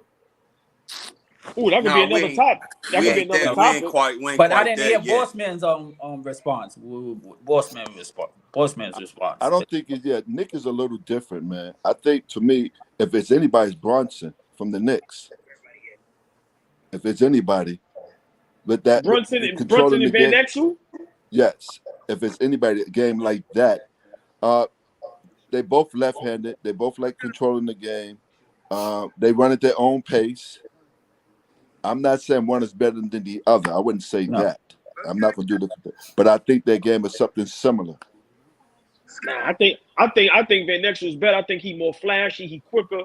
He more athletic. But I get it. Yeah. Hey man, we gotta get out of here, y'all. We 2 hours. Wait. You gotta get out of here. We can keep it running like we did yesterday. I gotta go because Don's supposed to be jumping in here. I gotta go. You ain't getting my wife to beat me down, bro. It's been 2 hours of this. No, thank you. Real quick, Turbo. Yeah, go ahead. Yeah. I got Van Exel. He reminds me. De'Aaron Fox reminds me more of him. Coutinho Mobley. I said that too. But I was just saying, just the way he's so smooth. Because Nick was so smooth, so quick. I see a little bit of the way they go to the basket, the way how they attack the basket. That's how I was looking. That's how I was looking at it. Yeah, I got Coutinho Mobley and Hey Zach. Yeah, that's a fair minded. I'm not just asking. Hold on, y'all. I gotta go to work. So I just want to, before I jump out of here, I just want to tell y'all, we really thank y'all. All jokes aside, the support y'all give, and we'll give it back anything y'all need from us. But y'all are making this platform, and we are going to be the Wu-Tang of this sports thing, where it's going to be 10, 15 of us, and ain't nobody going to rock with us because we got the swag, we got the knowledge. And like I said, man, I really appreciate all y'all's opinions. And Zach, you be coming with that heat and the inside stuff. I love it. Melon Rage, man, with that young perspective. Turbo, he's like us as far as with being at a certain age, and Boss Man with the OG-ness, and Fabian with the leadership, man. I appreciate everybody. And hey, man, tomorrow night we on live, man. We got NBA talk, NBA playoffs after the Knicks game. I'm going live, baby. Yes, sir. Ready? Let's get it. I'll be I at a memorial, so I'll be tuning in. You play in the NBA, Zach. What player remind you of yourself? No, I didn't play in the NBA. Professional basketball. Excuse me. What player remind me of myself? Yes. Lonzo Ball. Ooh. Oh, so you're pass first then? You was nice like that? I'm like 6'3". I had a 40-inch vertical. I would pass the ball. Stop. You ain't no 40-inch, yo, for real. Go Google. I'm just joking. I'm just saying. I did. And I passed the ball, especially like that hit-ahead pass. Because when we played in the late 2000s, those early 2000s, we weren't spreading the court like they are nowadays. So I played in that era where I feel like you had to manufacture assists, and one of the way I would get 2 or 3 assists a game was letting my bigs run, and I'll just throw the ball ahead. And I played really good defense. I was a really good on-ball defender. So probably shot about the same as Ball. I wasn't a great shooter as I got older. I mean, you couldn't leave me open, but I would say Lonzo Ball for sure. That's why I was happy to see him make it and kind of get the respect of not being like this super flashy guy, but just somebody that can guard, be a solid point guard, can knock down some shots, and was a better athlete than people give him credit for. Are you saying that because he's on Chicago right now? No, because the funny thing is, I'm not even a Bulls fan. I just rep my city because I'm from the side. But my old podcast, my motto was "Fan of no team with a love of basketball." I don't have a favorite team. Okay, respect that. Yeah. Damn, man, it's kind of sad how Lonzo's career going out, man. Hey, he was gonna be one of my favorite point guards. Yeah, he changed the whole trajectory of the Bulls. Like, I mean, they won. They're winning right now. But the reason why they struggle is because when they do struggle, they don't have a point of attack, consistent defender, and they lost their table setter because they're playing with 2 guys whose ability is just go get a bucket, not set the table. And I try to tell people all the time, I give Harden credit for that because when Harden was healthy in Brooklyn a little bit, he took that off of KD and Kyrie's plate. It's not as easy as people think just to bring the ball up and initiate offense. Like, that's not easy as people think. Facts. So shout out to Ball and even Harden because when they're not out there, you see the difference. You don't get the same type of quality shots. Yeah. Basketball's a rhythm thing. So we running a down screen off a handoff on the backside, and the pass is delivered late or thrown off target. That throw the whole set off. Now you're playing up against the clock. Yeah. And he played both ends. He played both ends, and his 3-point shooting was getting better too. Yeah, that was kind of the mark for death for them this whole season that led to their success last year and why they fell off last year. Last year too, they were supposed to go further than what they did in the playoffs. Yeah. I still think even without Ball though, I still think the Bulls got too much talent to be in the play-in. They got Vucevic, DeRozan, and it's all about. I'm gonna get you to understand this, young man. When we and you be rapping, it's still about fit, even at the highest level. When you talking about playoffs, yeah, you can win a lot of regular season games, right? But even that gets tricky, especially when Billy Donovan, his rotations was funky. They was trying to figure out what they're going to do with Kobe White, all that kind of stuff. But the fit still has to matter. It has to matter. Zach, that's my point with super teams. I gotta run, but that's my point with super teams in general. I'm not, everybody stay on. Dom Drop will come in here. Okay. He's going to think I'm scared of him because he was in the comments and all of a sudden he jumps in, I'm jumping out. But I gotta run. Listen, this ain't nothing without y'all, man. I'm telling you, y'all, we're gonna make some money off this thing. Trust me. Just stay in the mix. I appreciate y'all jumping this, keeping this running smooth. Wait till Dom Dropper jumps in though. Wait for Dom Dropper, and then he'll close it out for you guys. But he's gonna stay on with you guys. I'll see y'all later. All right, Faith. All right. I got a question for Zach and Rageman, and I guess you too, Turbo. Like, y'all be on YouTube, right? Yeah. Go ahead. So when we live on this, our subscribers can see we live. I think they should see it. They should see it on their channel. Right. Okay. I didn't know how that worked. I don't know how it worked. Okay. Yeah. One of the things we talked about before, Zach, and I just wanted to get some clarity on this, that I know players get injured and all that. We talked about injured players and all that, and how sometimes the doctors or the trainers can mess some of this up. Do you think the owners sometimes intentionally tell these doctors what to do? That I can't confirm either or. I can't confirm that. I think though, from a business standpoint, depending on what type of ownership you have, you know what I'm saying, like how hands-on you want to be or not be, it could go either way. So if you're New Orleans and you like, well, we just own the Saints and we just got this Pelicans thing, then them being neglected to that, you could see that. Or if you're a hands-on owner like some of the other ones, then yeah, it's possible. I know the hands-on owners, they know everything that's going on. Sometimes they even know at halftime what's going on. So it just depends on the franchise, boss man. Okay. I know that was a big problem with Kawhi, because with Kawhi, the Spurs doctor was saying he was good to play, and he was able to come back. And then it was like, the doctor said you good. And then that's when Tony Parker was like, I don't know why he playing. And then Pop was going against him. Everybody was going against him. But he also had his own doctor that said he wasn't good. Right. So that was that's And that then whole there was Spurs a thing. story released that people, it wasn't a big story, but Ramona Shelburne, I don't always shout people out, but I give them credit when credit's due. She came out and said she spoke with Kawhi's people, saw him working out, and what he was playing 3-on-3, she was like, nah, he not ready. Like, they kind of tried to squash that story, but she reported that. Like, she saw him playing. She was like, it's obvious he not moving right. Something wrong with that quad. And then fast forward, remember, he gets traded to Toronto, and they staff come out and says, basically, if you read between the lines, they didn't say this, but they were basically confirming that something was wrong with the quad because they kept stressing how we have to have a specific program for him if he needs to, for him to get through the season.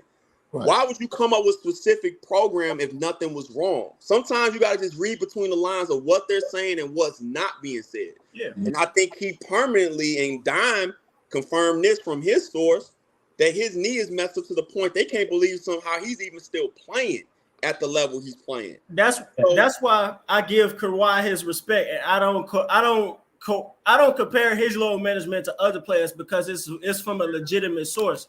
He got a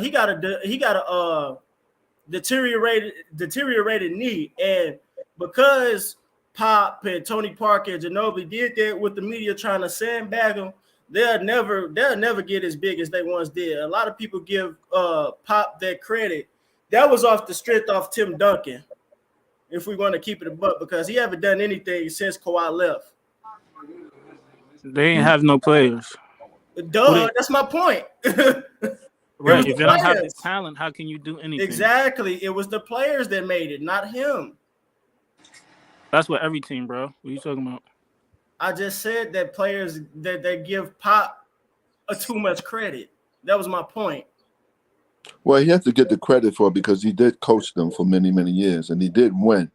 He made the playoffs for 20 years straight. Right. So he did a wonderful job over there. On the team, right? That's still not easy, bro.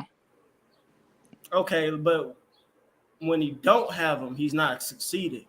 He made the playoffs without those players.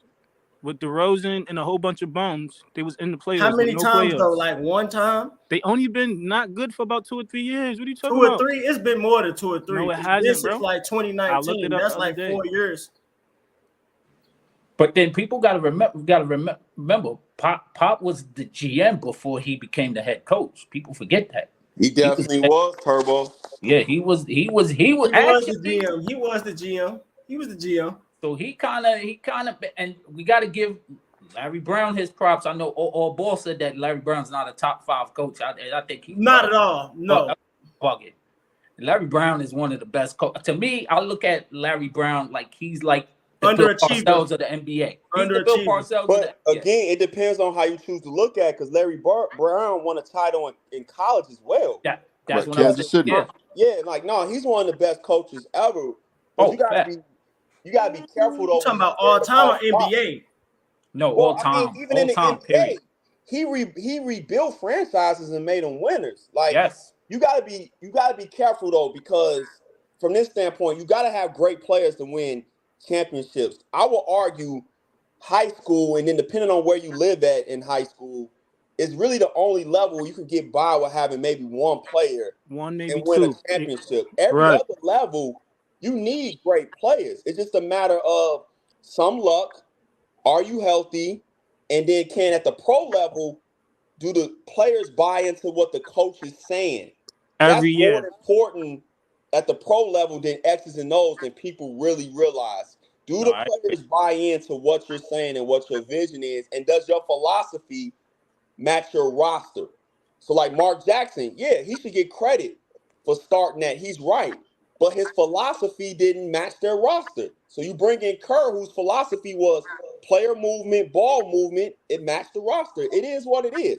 Does that mean Kerr is a better coach? Yeah, he is.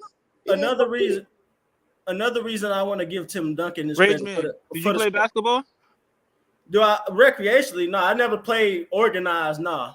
Okay. But one of the reasons I want to give Tim Duncan his credit was because the Spurs, they only got him because of how bad they were when David Robinson got hurt. When he came straight third, they won the chip. Was it 1 or 2 years after? So we got to give Tim Duncan his credit. No, I mean you definitely got to give him his credit. It's a balance, but what I'm saying is you got to be careful when you're talking about a Hall of Fame level coach because my saying is you don't win titles with bums. You just don't. Like I don't care what level you play at. I played at all levels. Like you need great players. Now sometimes I will say this, and when I finished out my last 2 years at Division III, my senior year. We had 5 guys that could have played D1. That's what you need to win a Division III championship in college. Our coach didn't know what to do. We didn't even make the tournament because our coach was not ready to coach that type of team. So coaching matters, bro. You can have all the talent in the world, but you need a coach. And who's to say Tim Duncan is going to be Tim Duncan, arguably the greatest power forward if he's somewhere else not coaching? Exactly. I don't think he's not a great player, but I think having that system takes him to another level. Could you imagine if him and KG switch franchise? Pop with KG? Oh my God. There'll probably be fights every damn night. Yeah, facts. Well, you got to think also, I agree to what Zach said. You're right. And also you got to believe in the system and the coach. Back then it was coaches. Coaches ran the league. No players ran the league. The coaches ran. Yeah. If you wasn't abiding by what the coach said, you was out the league. Point blank. Yo, listen. Good point. Rest in peace to Anthony Mason. Yo, him and Pat Riley got in there. He told him, don't even come to the Garden. I was like, wow. They got into it, and he was like, yo, don't even come to the Garden. I was like, wow. I mean, it's a healthy balance you got to have, man. It's a healthy balance. I don't want to see it like over in Europe in the Euro League where the coach is everything. I don't want necessarily see that either. But I do think we getting a little too far away with the player empowerment and guys not being in a lane a little bit. You know what I'm saying? Like you got to allow people to do what they supposed to do, bro. Yeah, I definitely think it's a happy medium, but I'm not. A lot of fans nowadays, they like pro player, like they want to be their agent or something, or they go to the other extreme, like they a GM or they on the owner side. I'm neither. I'm pro viewer, pro consumer. I want the best product. I'm not on the side of the player or the owner. I'm on the side of the player, but you're not their agent though. At the same time, but I feel like if I'm the best player, if I'm KD, if I'm Braun, and you give me all this money, I want to know who the fuck coming in here. Who I'm playing with. Do I really got a chance to compete against the Warriors? Or do I not? I want to know what's going on. But I feel like I might be a little bit too much power, but it is what it is now. But what then about at the same time, can I finish talking? Let me finish talking. At the same time, it's like that's only gonna last but so long because it's gonna come to a light like okay, Trae Young, you got 2 coaches fired, now it's up to you. So that's only gonna last but so long. Yeah. But I do like that the players have some knowledge of who's coming in and who they want, so there's no excuses you can have. I think Trae Young getting rid of Nate McMillan, that's one of his signs of his lack of basketball IQ. Like getting rid of Nate McMillan for Quinn Snyder. Nah, he was an old school coach with a new school player. What he had going on just wasn't working. But look, he got him to the conference finals though. That was 2 years ago. Right? But that's the most successful the Hawks been with Trae Young. The only thing I disagree with that, I mean, I agree to what you guys said. But how I look at it is a money standpoint. If you ain't got your money, you keep your mouth closed. Once you get your money, you start opening your mouth up. What you want this, you want that. Once they feel like they're better than or they're bigger than the coach and the team, then that's when they want to start going out and doing all this other stuff. Trae, like you said, I agree. You got Nate McMillan fired. For what reason? I don't know why. You know, the other kid from the I can't think of his name from Atlanta wanted to get traded. Murray. It fell through. Who you talking about? Colin. Was it Colin? I think it was Colin. Yeah, John. Yeah. You know why he's not traded? You know why he's not traded? Him and Trae Young like this. They go to clubs together. They're playing in summer leagues. That's why he's not traded because Trae Young like, nah, that's my boy. He's not going nowhere. He would have been traded. Huh? But he asked for the trade. He asked for the trade. He wanted to get traded. No, they didn't know if they was gonna pay him or not, though. he got paid, but he was still in the trade rumors. But him and Trae Young being close is a part of the reason why he's not traded yet. Hey, shout out to Dwayne, man. He said he's working and listening, man. Appreciate it. Facts. No, but I think at the Oh, end of the Dwayne, day, my man. it still comes down to balance, though, right? Because I do think Quinn Snyder's a better coach than Nate McMillan. That's just my opinion. But also with Bron, you could. I agree. You could know Rockstar Mill. You should know the players. I agree 100%.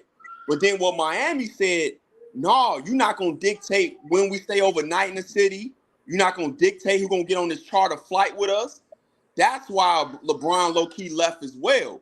Like, we'll let you know and have you involved, but we're going to still do our job as an organization. You're not going to just have complete power to doing whatever you want to do. Right. And that's the part I think sometimes nowadays get a little bit out of hand. Yeah, you should know the players, but no, you're not going to be dictating if we stay overnight in LA or whatever. You're not going to do that. I think Adam Silver, he went way to the I think he went way to the extreme. I think David Stern, he kind of sided with the owners. I think the next commissioner gotta be pro business. He gotta be pro viewer, not pro player or pro owner. What up, Star? What's up, guys? Sorry it took so long. We make these people their money. I don't care what nobody say. Without us watching it, there is no NBA.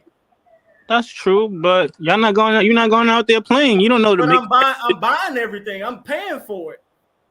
Guess what? If you don't buy it, they'll find somebody else to buy it. But to be honest with you, I don't millions of people out here, bro. Raise, man, I don't buy that take though, because what he's been doing has been more leaning towards business, putting this tournament in. He's looking at the numbers. The most watched professional sports right now is with the younger generation. So I think he kind of is. The play-in tournament has worked. I was against that, but the play-in tournament has worked. It's worked. I looked up something yesterday where they were saying like New Orleans is nowhere close to trading Zion. Like there's nothing up there. They went back for him. That's why like the players are saying whatever. Like some of them players might go before Zion go. Like New Orleans is not doing nothing. I see Brandon Ingram. I see them getting rid of Ingram before. They got to get rid of Ingram for them to like do something for real. I don't see them like going deep. Whoa, why? I don't think they coexist. Why Ingram, not Zion? Ingram is the one that showed up in two postseason games in a row. Office, like I just don't. Well, entertainment. Zion, what you gonna get for Zion? Right. I don't think. But having both of them, they gotta get rid of one of them. You don't think somebody would take a chance on Zion just given what he's shown already?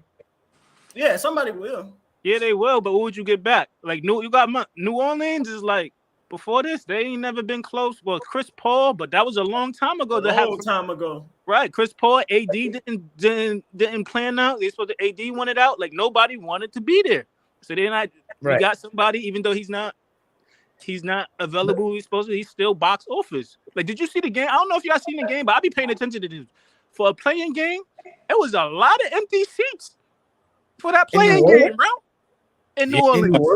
Yeah, it was. Obviously, it was a lot of empty seats. Like I really be studying different type of shit. No, bro. it wasn't sold out like people think it was. Man. Right, it really wasn't. It was a lot. Same thing in Miami. There was a lot of Miami was worse. Miami. I saw that. Yep, facts. But there's so much things to go to do in Miami and New Orleans not no basketball city. That's football city. But what I'm saying, when Zion is jam packed, bro, it's jam packed when Zion. Right. Yeah. That's why he's going to be able to have the leverage. And they say he did a good contract. Like his contract, he got the leverage almost. Like his shit jumped from like 30 to like 39 million. After that, it's 34. But when is he gonna play? When he like 27? Like, what are they waiting on? What are they waiting on? He's waiting on himself to be 100% Zion. Yeah. You're never gonna be 100%. You're never gonna be 100%. Never.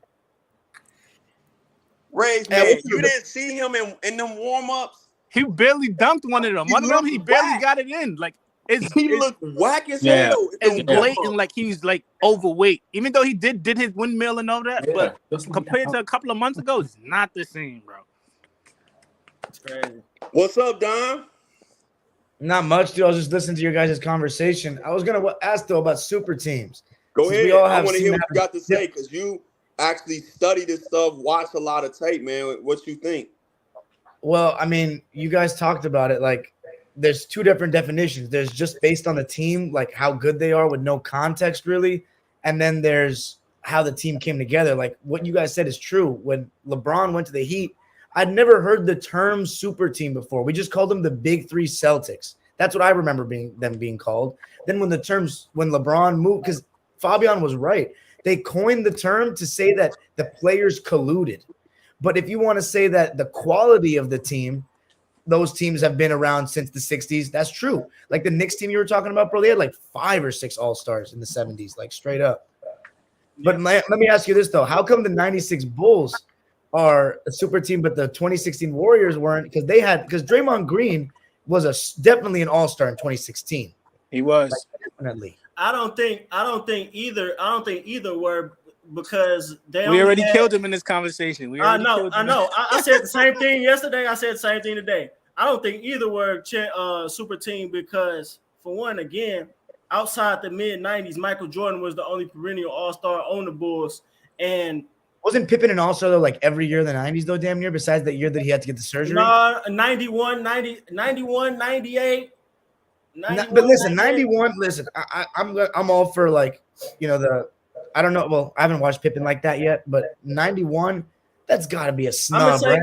I'm gonna say 4 out of the 6. I'm gonna say he was an All-Star for at least 4 of them. And with the case of the 2016 Warriors, they had 1 superstar and 2 All-Stars, and at the time, Clay and Draymond weren't perennial. So that's why I don't have those 2 teams specifically as super teams. Both teams won 70 games or more. So you can't call them a super team. These 70 games, not no 50 games, 70 games. I get what you're saying, but thank you, boss man. I get it. But look, though, I get it. But their system was 2 years ahead of everybody else. Do we call them a super team? That's not their fault. We're not talking about the system itself. We're talking about the team itself. We're talking about the team. And so we don't get too far from this, I'm in front of my computer because Ray's man just throwing stuff out. 91 was definitely a snub for Pippen because he was an All-Star 89, 90, 92, 93, 94, 95, 96, 97. To Dom's point, all the way up till he hurt his back in 98 when he was 32 years old. Safe to say he doesn't have a back injury. He's an All-Star that year as well. Okay, yeah, and I said the 90s wasn't no era of super teams. It was the era of dynamic duos. Look at Sean and Peyton and Kemp, Malone and Stockton, Pippen and Jordan. Original Lob City. The original Lob City. Let me ask you. That wasn't an era of big threes. But hold on. It was because that's the dude. Everybody that won the championship had the big 3, though. You go back and look at the 90s. All of them had the big 3. Kareem, Magic. What about Hakeem? What about Hakeem? Kareem retired in 89. I'm talking about Hakeem Olajuwon, and that wasn't even a dynamic duo. They just had that was a one superstar. That was a carry job. Well, I mean, that's the exception. That's not the rule. That is an exception. That is an exception for sure. And they won because Jordan. But let me ask you, Rage Man, what's your definition of a super team? Yeah, Jordan played baseball those 2 years. Like I said yesterday, I got the pre-modern super team where basically is no free agency. Who you got is who you got. Solid roster. Who your roster is. What your roster is composed of. That's my first definition. But what makes them super? What makes them super in that context? You gotta have at least 2 superstars. If you got 2 superstars like a Kuzzy and Bill Russell, them superstars. Then you got a 1 or 2 All-Stars. That's a super team. Then you got the modern definition, the player collusion, the free agencies, the Bron going to Miami, the KD going to Golden State. And in that case, you got to have at least 2 All-Stars and like MVPs, KD and Steph. Then you had another All-Star and Clay. You got to have at least hold on. 2 superstars. Hold on. Rage Man. That's Yeah, almost every team that ever won an NBA championship. 2 superstars and then somebody who's like an all-star type of player. Like, well, it depends every what team you that won a consider. championship. Not every team. Because you're making a lot of different definitions. Was Milwaukee a super team? Milwaukee Bucks? Yes. Oh, you talking about what Kareem won? No. Recent. Giannis. Based on your definition, No. Rage Man. No. Based on your definition, it's not because they don't have a second superstar. Exactly. That's what the Bucks were not a super team. Then it comes down to who you consider a superstar, and then we get into that. Yeah. And like I said earlier, my definition of a superstar: consistent play throughout the playoffs and regular season, and you got to have the hardware to prove it. Two out of the three awards: regular season MVP, Finals MVP, and the chip. You got to have at least 2 out of the 3. And there's only 5 players in the league that have that accolade: LeBron, So no KD, Jokic, Giannis. So Jokic's not a superstar to you? So you think there's only 5? He's a global superstar. He's got to win 3. He may win 3 MVPs in a row. He's not a superstar. He's one of the best. Because the only best players I've seen. and me and Zach have gotten to this millions of times. Yeah, There's there's only plenty of been- superstars that's not going to win a championship. Wait. Hold on. I'm finna respond to what Dom just said. Zach, know what I'm finna say. There's only been in the history of the NBA, when we talk about players that have won at least 3 championships, they were winning championships in the midst of those MVPs. Bill Russell, Wilt, and Bird. You're right about that. If Jokic win 3 MVPs, that's an abomination. I don't care what nobody All says. right, hold on. Because I'm the context man. Let's add context. Because we forget nowadays because everything moving so fast. Jokic, when he won his first MVP, nobody expected that. He had a great season, comes out the blue, and we couldn't stay healthy. And they was tired of giving it to Giannis, right? Giannis was victim of voter fatigue. So what the fuck does it put me when there's a computer What that's is that? capable of trying to emulate me to the point? What noise is that? What noise is that? It's throwing Somebody me off. computer playing. It was turbo. It was turbo. Yeah. Okay. What happened? Oh, my fault. Go ahead. Keep going, My Jack. fault. My fault. I All didn't right. Keep going, Jack. know. I didn't know. Nah, you good. All right, so You good. year 1, he won it, he earned it, whatever. If you disagree, whatever. Year 2 was one of the more unique, exception to the rules seasons you could probably throw out there. Embiid was the favorite again. Embiid gets hurt, but Jokic just keeps playing at a high level. Then you take him off that team, they literally are probably in the lottery. They're a lottery team. He had them 15 games over 500. They don't make the play-in. They actually make the playoffs. And then his record was only, I think, 2 wins less than Embiid's record. It wasn't that far off like everybody tries to make it sound like when you look at the seeding. So he wins the second one. That's not his fault. Now, fast forward, we at year 3. Okay, we at year 3. We didn't think he could get any better. He gets better. Everybody's talking about the record. They number 1 in the West. His on-off, everything is absurd. Okay. So no, you gotta have context. You can't say it's an abomination. You can't say this and that. You gotta have context. I want to The respond man to has that. been playing at an elite level. And then the last thing, because I went and looked at this, every major center who won championships in the NBA, because this is how basketball is, they won championships when they had consistent, high-level guard play. Whether those guards were superstars in Cousy or Magic Johnson or Oscar Robinson, or Vernon Maxwell, Kenny Smith, Sam Cassell in Houston. They was still high-level guard play. It is not the same for a center as it is for a guard or wing in basketball. That's just a fact. That's a That's fact. not what it is. I respect Bill that, Zach. Walton, I even respect Bill that, Zach. Walton, he And had I'm Bobby glad- Gross and Lionel Hollins. High-level, consistent guard play. Moses Malone, Maurice Cheeks, Andrew Toney. High-level, consistent guard play. So, again, you could disagree and say he shouldn't win it, but you got to be careful when you say certain things like it's an abomination, it's this. No, it is what it is. Okay. I see what you're saying. I get it. I disagree. And I want to preface that I give Jokic his first MVP. Second, I would have gave that to Giannis. He just won a championship. That was the only reason he didn't win the third one to begin with. He got better in every stat the season after. I would have gave it to Giannis or Embiid. This third season, you could have said he had the best record in the league. He don't have the best record in the league. Triple double. Russ averaged the triple double. I'm not giving him MVP off of that. So the first two, I can see that.